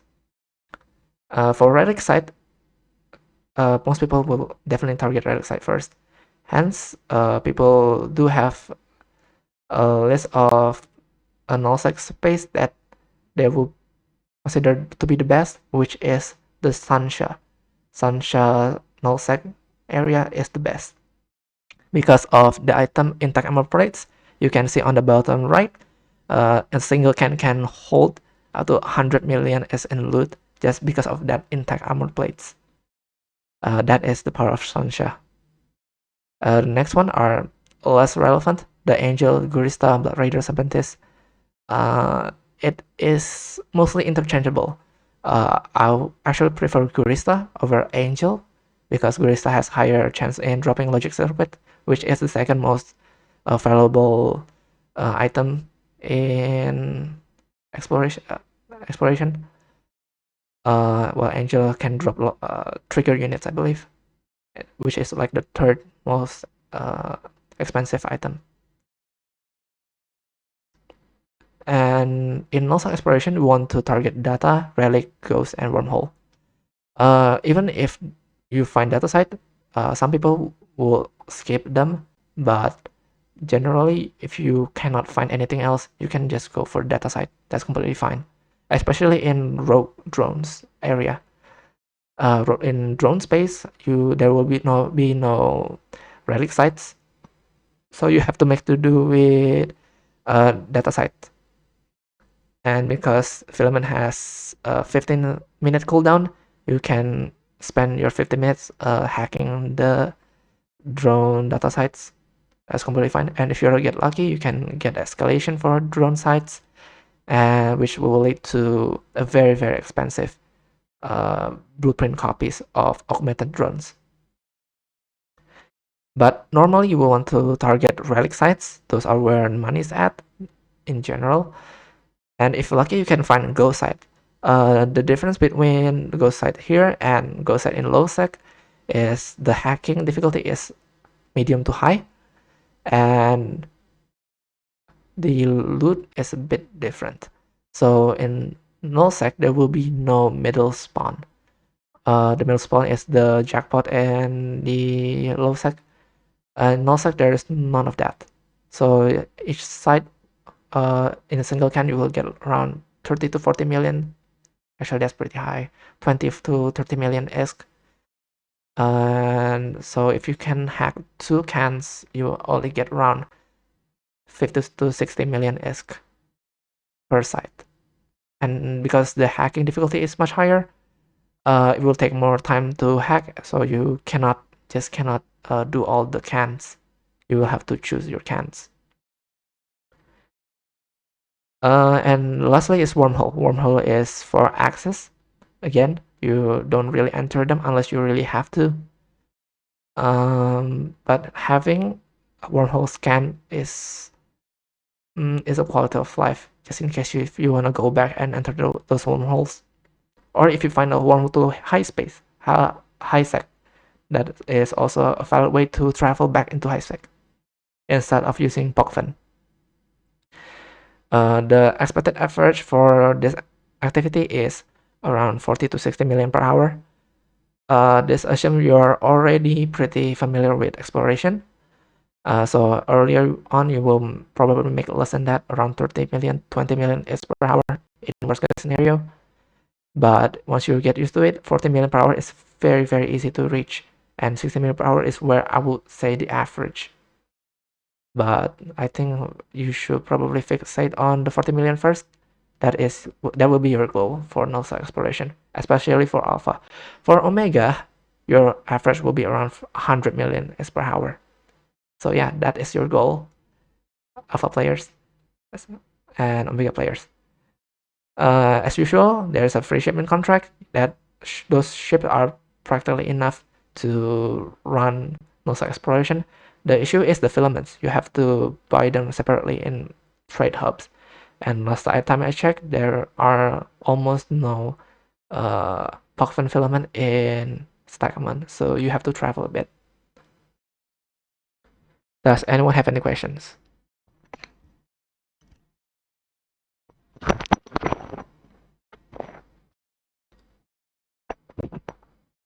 Alright, let's continue.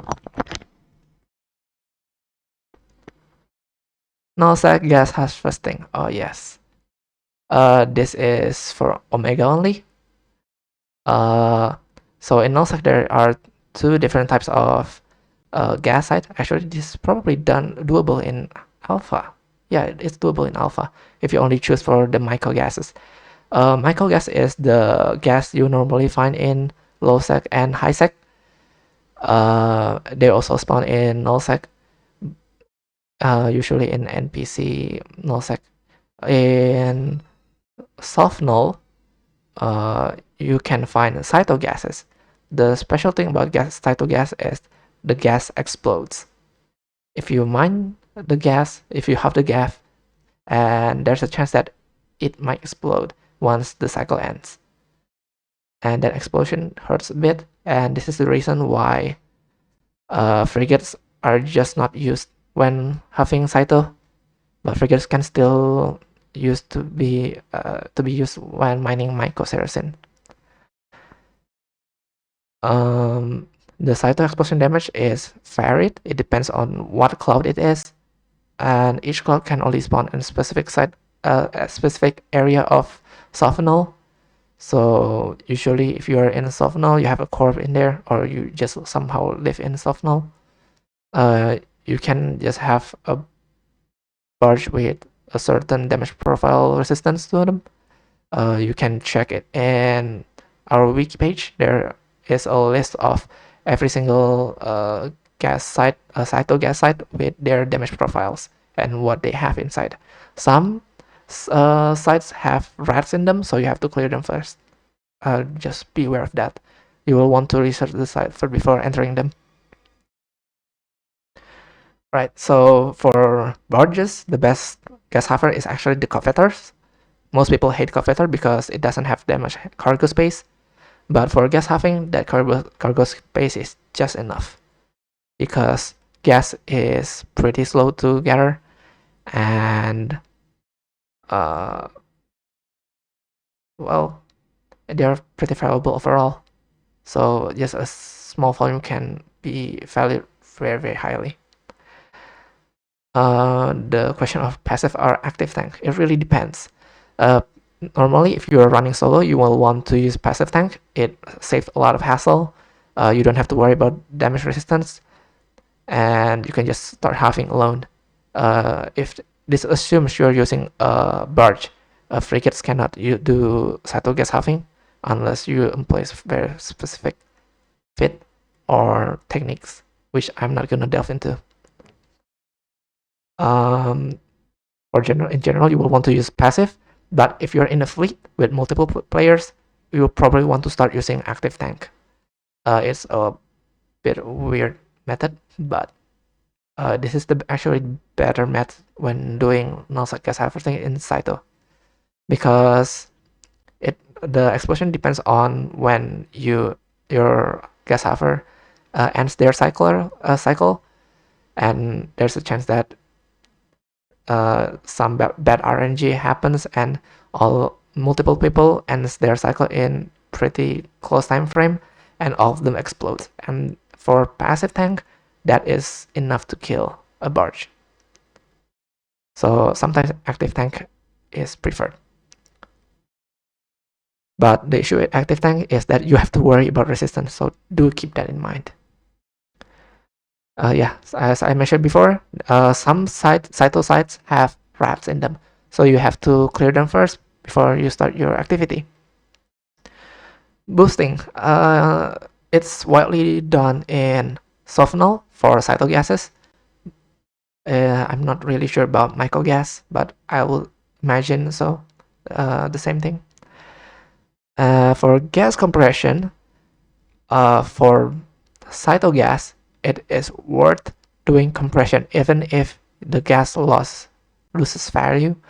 The cost of hauling it outside of nullsec is much more expensive than just compressing it and lose some value in the gas. For myko, however, you still do not want to compress the myko gases, because myko is just way too expensive and you will lose too much. You will want to half align. This is nullsec, and just it will only take a single bubble to ruin your day. So to maintain safety, you will want to half align using Higgs anchor. And since this is barge move much slower compared to frigate, it is optimal. The average is around 50 million per hour. So Cyto is around less than half value compared to myko gas, because they got half the depth in Sofnol, so the price tank. If you half solo in a barge, I've calculated you will make around 35 million per hour or 40 million per hour. But if you do it boosted, you can easily reach beyond 50 million per hour.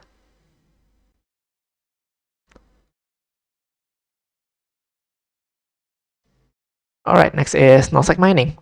This is an omega only. If you want to reach the numbers, you'll want omega because it will enforce some barges. The first mining activity you can do is moon mining. In nullsec, you can get up to R64 ores. So the ones we have in our nullsec campus is ether bytes, and I believe some loparids as well. Yeah, those two are like one of the highest valued ores in the game, and mining them will be very profitable, even if there is no boost. The next is ore anomaly mining. Most of the low sec or anomalies will also spawn in null sec, with the difference of mercosite. Mercosite is a special ore that only spawn in null sec, and you require a specialized module to mine it down. It's called a deep core deep core miner, I believe. You will need omega to mine it, so even if you are in a frigate venture, you cannot mine this ore unless you're an omega. And lastly is ice mining. This is where ice mining makes sense, because the ice value is very high, especially the one on the bottom right of the screen currently. It has the most amount of, I forgot the ore name. It's the ore that is used to reinforce structures. It is very expensive, and it makes sense to ice mine that specific ore. Mining aligned. Yeah, it's just a general rule to mining in nullsec. You want to mine aligned unless you have a very good security force. And the expected average will be around 130 million per hour. I believe this assumes you have a boost on and compression. Yeah, you'll want a boost and compression to reach that number. But doing it at barge, if you have a large fleet, mining fleet going on, you can just join them up and get all the benefit. All right, so far, does anyone have any questions? Oh yeah, thank you. Crystal loss, yes, that is, and the item that you get from refining it is strontium chlorides. Strontium is the item that's used to reinforce the structure. It's widely used, and it is the reason why crystals is highly valuable.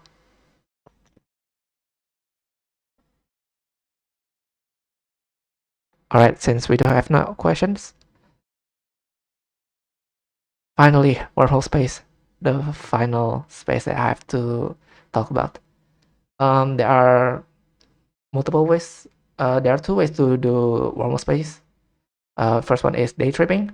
Day tripping refers to you scan down a wormhole, you enter wormhole, you do stuff on the wormhole, and you exit before the wormhole access collapses. So you do everything within a day. That's called day tripping.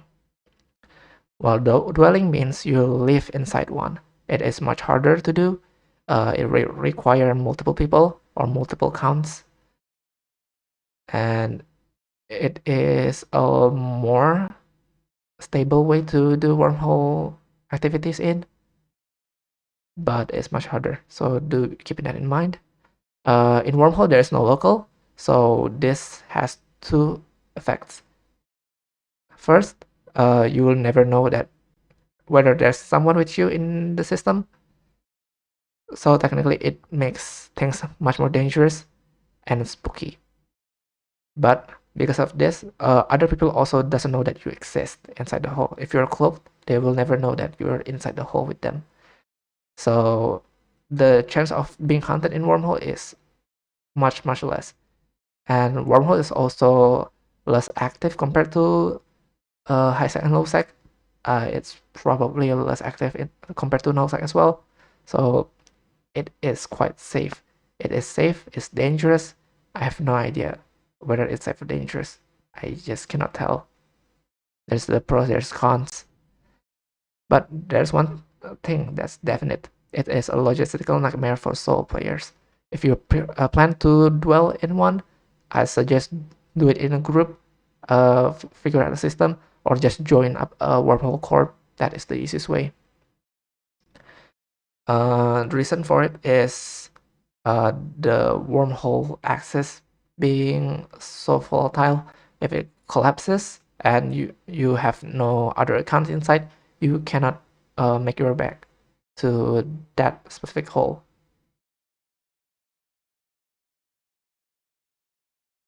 Alright, the first activity is wormhole ratting.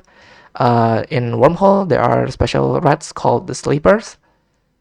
They deal omni damage, which means they deal all types of damage, all four of them. And they also employ extensive use of electrical warfare, primarily the neutralizer, capacitor neutralizer. It causes so much issues for ratters in general. Some ratters even fit their ship with quite high capacitor regen just to create buffer for the neutralizers. And if you kill the sleeper rats, you can get blue loot, which are the items that you see on the bottom right of the screen.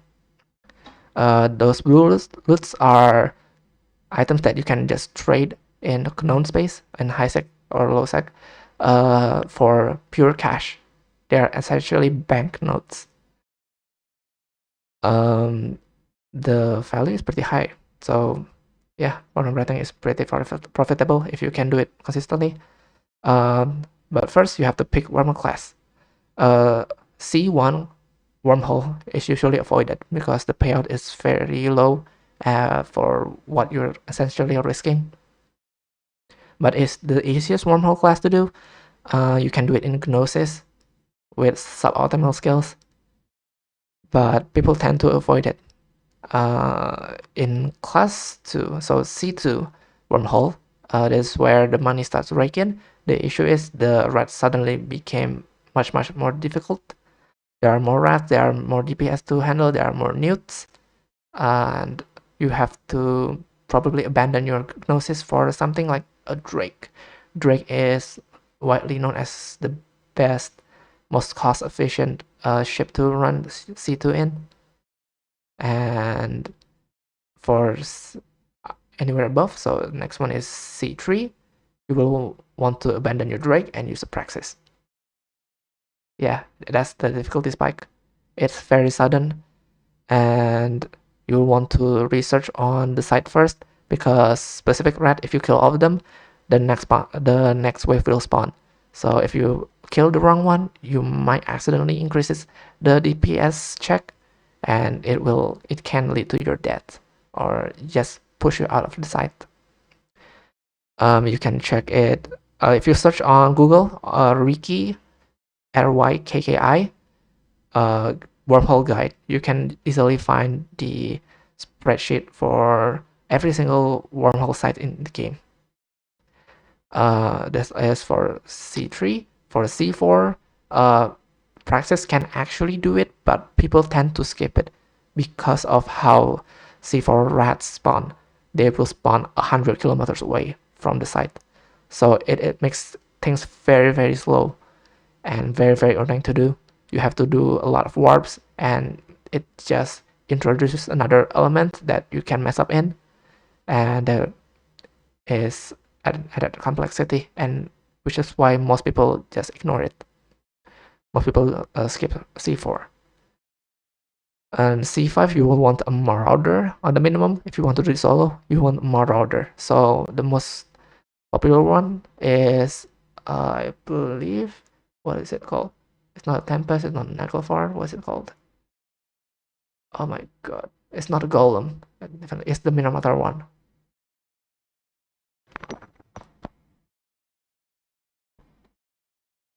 So yeah, you want to use a Marauder to do C5 ratting in, while at C6 you will need a fleet, because there is like a boss battle or something, and that boss will drop a lot of loot, and even then you will still want to fleet in other sites because the DPS check is just that high.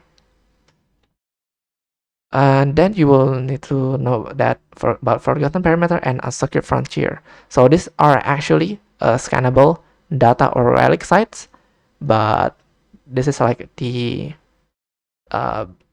bad sites that you can get as an explorer because you just cannot clear it. These are actually combat sites, and they will have rats around 0.5 to 1 class higher than the class that you are in. So if you are interacting in C3, if you try to do the Forgotten Perimeter or a Secret Frontier, you will meet with rats that is almost equal to C4. So do keep that in mind. It might surprise some people. And the loot on the Forgotten Perimeter and a Secret Frontier are the blue loots, the ISK banknotes. The hacking cans are usually worthless. I've heard that it might contain some valuable stuff if you are in the higher class wormholes, but I haven't confirmed that.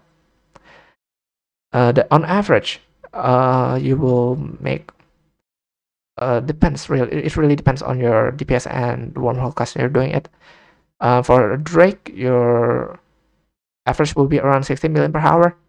For a Praxis in C3, you can make up to 100 to 120 million per hour. So the average will be around 100 million for Praxis in C3. For Drake, I would say about 50 million for inside C2. And lastly, just a technical term, rolling. Rolling means you intentionally destroy or collapses a wormhole. This is done to make sure when you're ratting, no other players can just randomly enter the system, and this is often done in the higher class wormholes. For lower class wormholes, you can just ignore this technique, especially if you're running the cheaper ship like Gnosis or the Drake. In a Praxis, I would say it's a 50-50. If there are a lot of holes, I will probably collapse a couple of them. There's an entire guide for collapsing wormhole. If anyone wants it, just ping me. Or if someone is kind enough to place it down in chat, that's also fine. The next is wormhole exploration. In wormhole exploration, I will be referring it from a day tripping standpoint.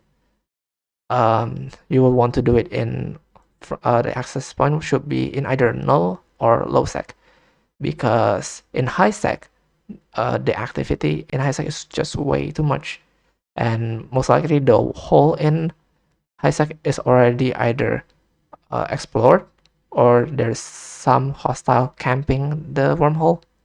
So yes, you will want to do it in a system with less traffic, which involves low and null sec. The good and bad side. So in wormhole exploration, you can find every single data and relic site from every single pirate space. So you can find Sansha, you can find Gurista, you can find Angel, cans inside wormhole. But the bad sides are the Forgotten Perimeter and Unsecured Frontier sites that I just mentioned before. Those are the bad sides. If you scan them, they will usually show up as level 3 scanning. And some people just give up when they see a level 3 scanning difficulty, because it's more likely Forgotten Perimeter or Unsecured Frontier. But keep in mind that some pirate cans can be shown as level 3 scanning difficulty as well. So personally, I will just keep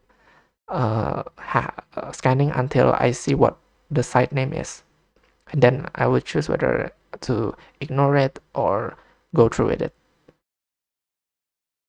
Wormhole ghost site. So yes, ghost site in wormhole is practically the same as low sec and null sec ghost site. The difference is the explosion damage. So for low sec is the explosion damage is 8,000. For null sec is 10,000, and in wormhole space it's 12,000. So it's the highest amount of explosive damage. But the fits that I show on the low sec ghost site should be enough to tank it. In wormhole ghost site, there's a chance that the middle can spawn, and that middle can will contain a very expensive loot usually. Hence, wormhole ghost site are very rare. Across 6 months, I only found one. So yeah, if you found one, that's very lucky. Run it and grab the loot. If you got lucky, the jackpot will be a Magpie. Magpie is a mobile tractor unit, one of the more expensive one. Each of them will cost around 300 million ESC. There is an entire jackpot drop list in one of our wiki page. You can just find it pretty easily in Ghost site wiki page, I believe. So yes, chaining wormholes. This is a common method when doing wormhole exploration. Chaining wormholes mean entering a wormhole from another wormhole. So you will switch between wormhole system by scanning down a wormhole site in your scanner, and just keep moving around wormholes between wormholes until you end up in a high sec usually. This will allow a more streamlined exploration and generally a good way to make a better ESC per hour. Just make sure to bookmark your wormholes in case you have to go back to your wherever you start your exploration in. An alternative route, yes, the chaining wormholes is an alternative route from null to high. The average will still be the same as the null exploration. 40 million per hour is the baseline where I would put it. It could be higher, it could be lower, it really depends.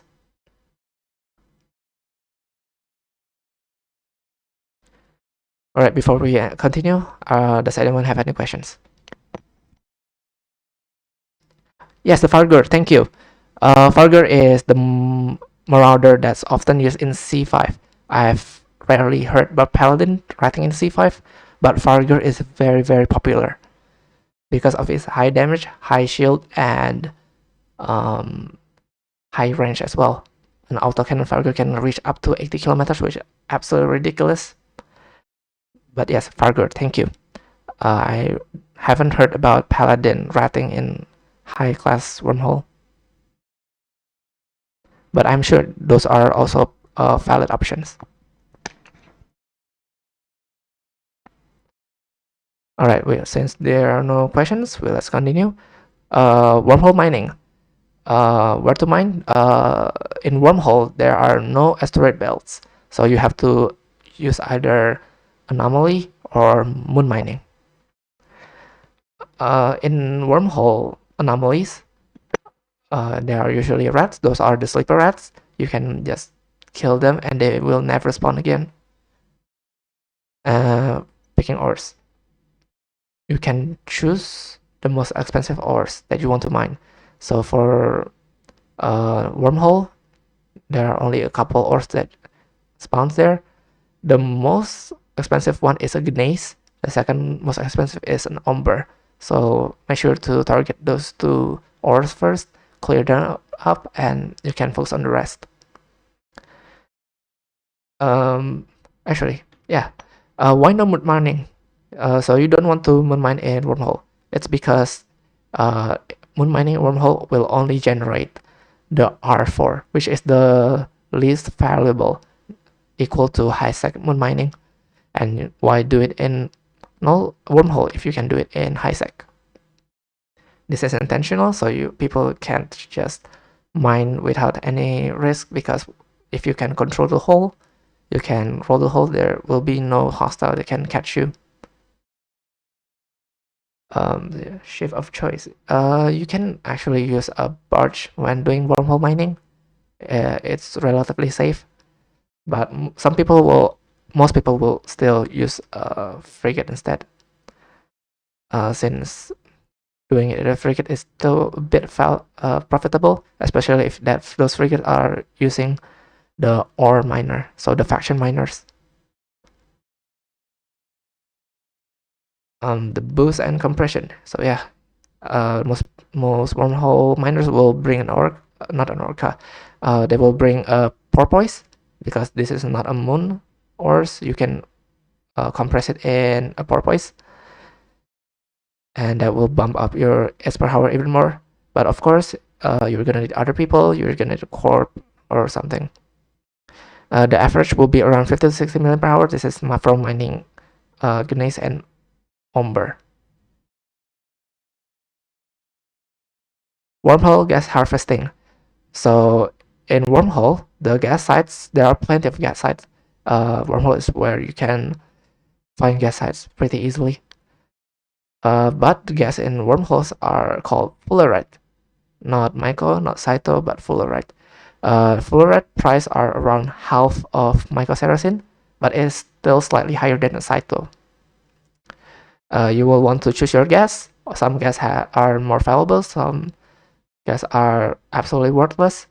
The margin is quite high, I would say, but generally, C70 is one of the most valuable gas you can find in wormholes.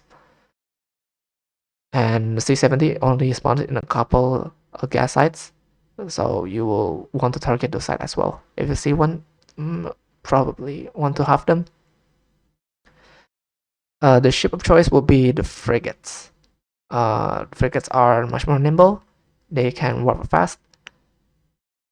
And oh yeah, I forgot to mention about gas cloud size. So in wormhole, the gas is actually humongous. It's really, really big. The gas covers up the entire site. And this gas radius is able to decloak anyone that enters it. So if you enter with cloak, you will get decloak once you hit the gas radius. And this is a very valuable and useful security measure against other enemies.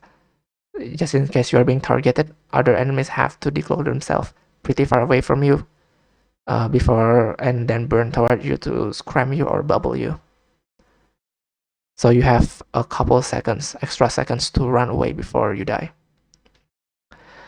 The ship of choice.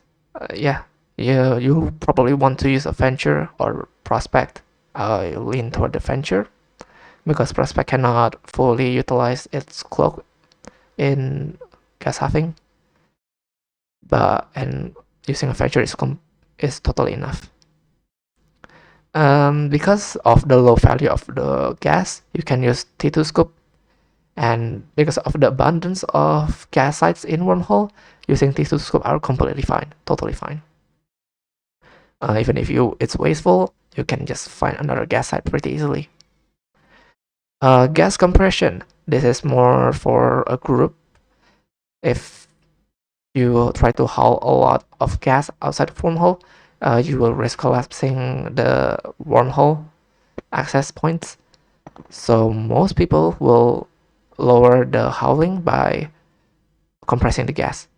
The gas value is pretty low, and the price and the risk of hauling them is much higher. So yeah, compressing is worth it. The next is ninja huffing. Ninja huffing refers to going to a gas site, do your stuff, huff the cloud, and once red spawns in, you will run away and don't come back to the site. That is called ninja huffing. It is probably the most efficient way to do gas huffing in wormhole for a rather new player, unless you can clear up the site rather quickly. Then you might be able to graduate from ninja huffing. Jedi huffing is a advanced technique. It usually uses done by a prospect by orbiting cloud at a certain orbit. You can just keep burning and dodge all the rats attack, outraging them as well. And this will allow you to huff on the more dangerous sites, like the instrumental and vital sites, which have a very, very difficult rat that you will want a battleship or more to clear them out. But if you know how to Jedi huff, you can just ignore them all and huff while you're being chased by a couple rats. The average will be around 40 million per hour because of the low value of the full art, guys. Even then, 40 million is pretty generous because some gas is absolutely disgusting in value, around 27 million per hour. But hitting 40 million per hour, but if you know how to do it, it's pretty easy. Alright, before we end the class, does anyone have any question? We only have one section left.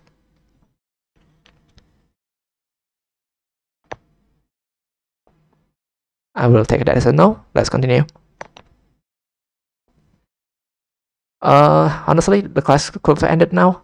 I just want to mention a couple other activities that you can do, but it didn't make it into the list because it almost reaches the requirements that I set up on the beginning of the class, but at the end of the day, they fell short. The first one, the most popular activity for if you need players, Isaac mining. This is probably an Omega only activity, so if you're an Alpha, you're using a Venture, just please do not do high-sec mining, for the love of God. You will want to add a barge or exhumer to do this, and if you use barge, it won't make into the list. Barge doesn't have enough mining capability to reach 40 million per hour. So you want an exhumer which can reach 60 million per hour. You'll want to use T2 mining crystal or an ore miner, ore values. So in high sec there are only a couple ores that has very high value. One of them is bitumens from R4 moon mining. There's like zeolites And there is actually a way to make a really high amount of money in high-sec mining. It's a border ore. It is ore that or belt that rarely spawn in border systems. So the 0.5 systems, they only spawn in specific areas, and they have a very valuable ores. People call them moonshines. Uh, I believe those they are called yttrium, but the slang is moonshine. Moonshine has a very high value. If you mine it in a barge, you can reach up to 120 million S per hour. But the issue is they are quite limited. They are rarely spawning, and they spawn randomly. So it is very inconsistent. It's more on time limited eventing.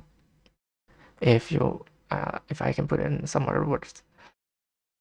So yeah, belt versus moon.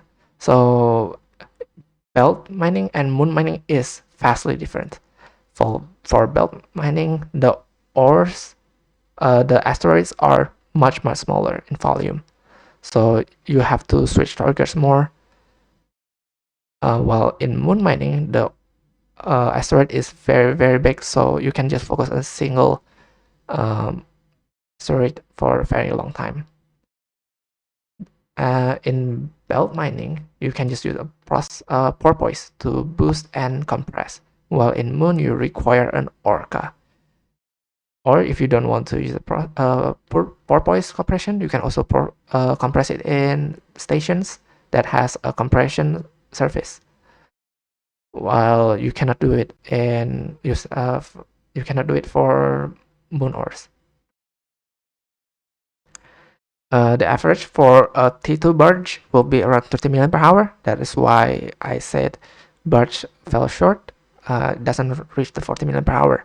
For exhumer, you can go as high as 60 million per hour, and it is already quite optimal because the requirement to fit in a T2 crystal and exhumer will probably already almost maximize your mining skills. So hitting 60 million per hour is doable. Fits is available in corp fits. You can just use your fitting window and find our if you need doctrine on mining ships, but you can also switch it around if you want. Next is high-sec L4 mission. This is an Omega only activity unless you join a fleet that has someone Omega that runs L4 mission and pull the mission for you. L4 mission really relies on clear speed. If you are doing it solo, you will get a slower run, especially if you're just using like a standard Praxis or Gila, which has a rather low DPS.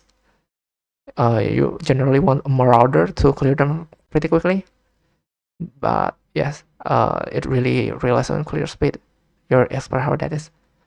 The ship of choice will be either Gila, battleship, but preferably done in Marauders. So the tier 2 battleships. Those are pretty expensive. It can go beyond 1 billion ISK for each ship. In high-sec, you have run the issue of low ISK per LP ratio. Because it's widely available, people can run L formation whenever they want. The ISK per LP ratio is very low, with a couple of exceptions. If you can find that single corp that people don't really run, and there are items that has high in demand and the trade hubs, you might be able to profit from that. But the average will be around 30 million per hour if you run solo in a formation and high-sec in general. The optimization includes doing anomic mission, which also often called the burner mission. These are the missions that you can just skip without any standing loss.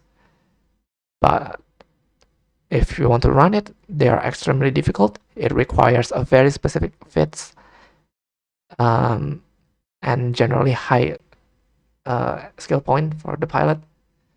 the enemy will try to emulate a real capsuleer. So yeah, you have to fight 3 versus 1. So they're extremely difficult. You will want a very specific fits for each mission. So each mission has a different ship that can solve it.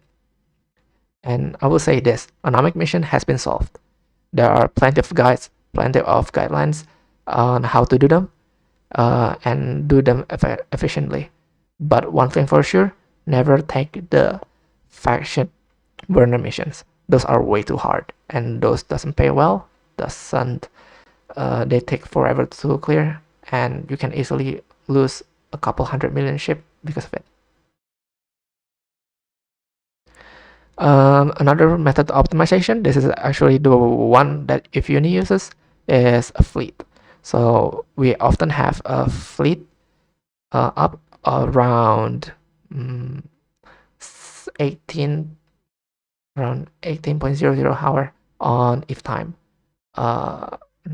Usually there are someone who will be pinging the fleet chat, the ping PvE chat, and just broadcast that they are doing a fleet for L formation. You can just join them. It will help both you and them clearing the mission much faster. More people means more DPS. More DPS means faster clear. Faster clear means higher is per hour. And lastly, the last career that you can do, planetary industry. This is an Omega only activity.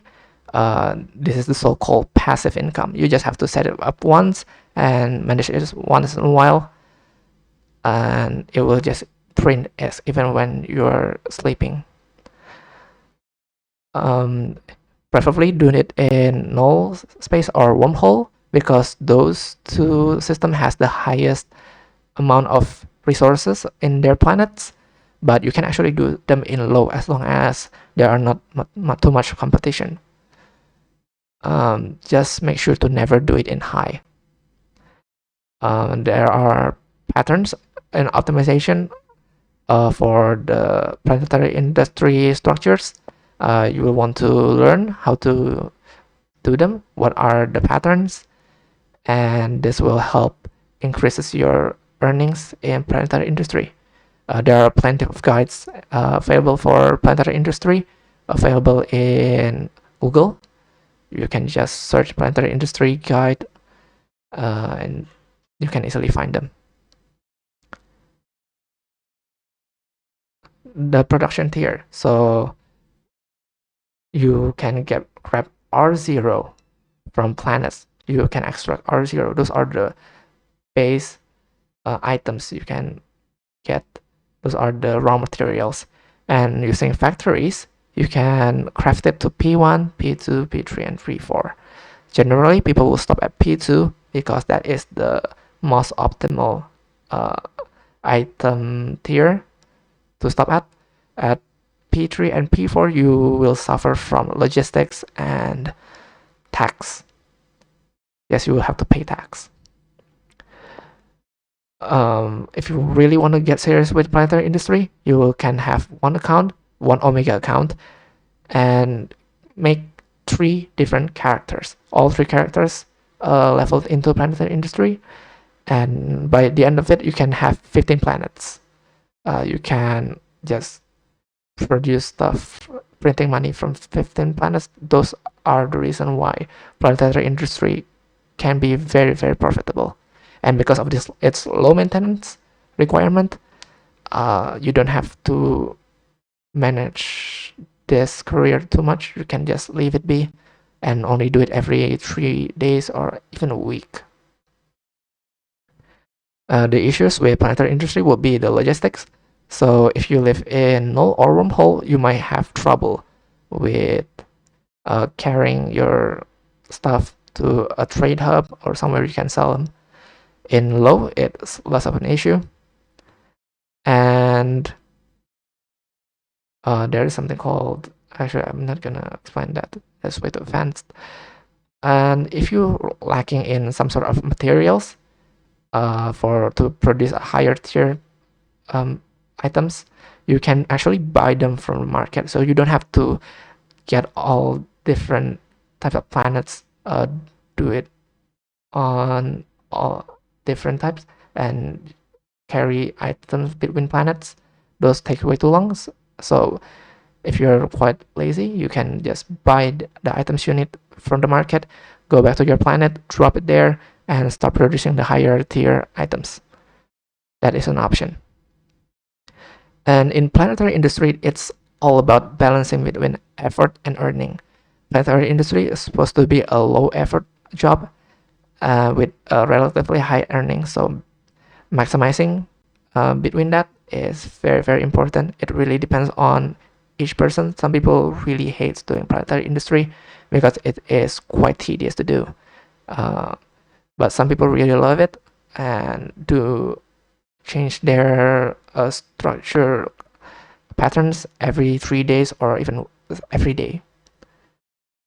For the average, your mileage may vary. It really depends on a lot of things. So I cannot give you guys a very accurate number, but in general, a single account can make up to 1 billion ESC per month, from around 8 to 10 hours of activity.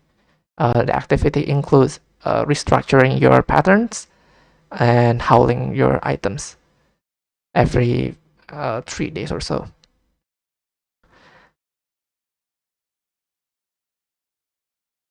And yeah, that is finally the end of the class.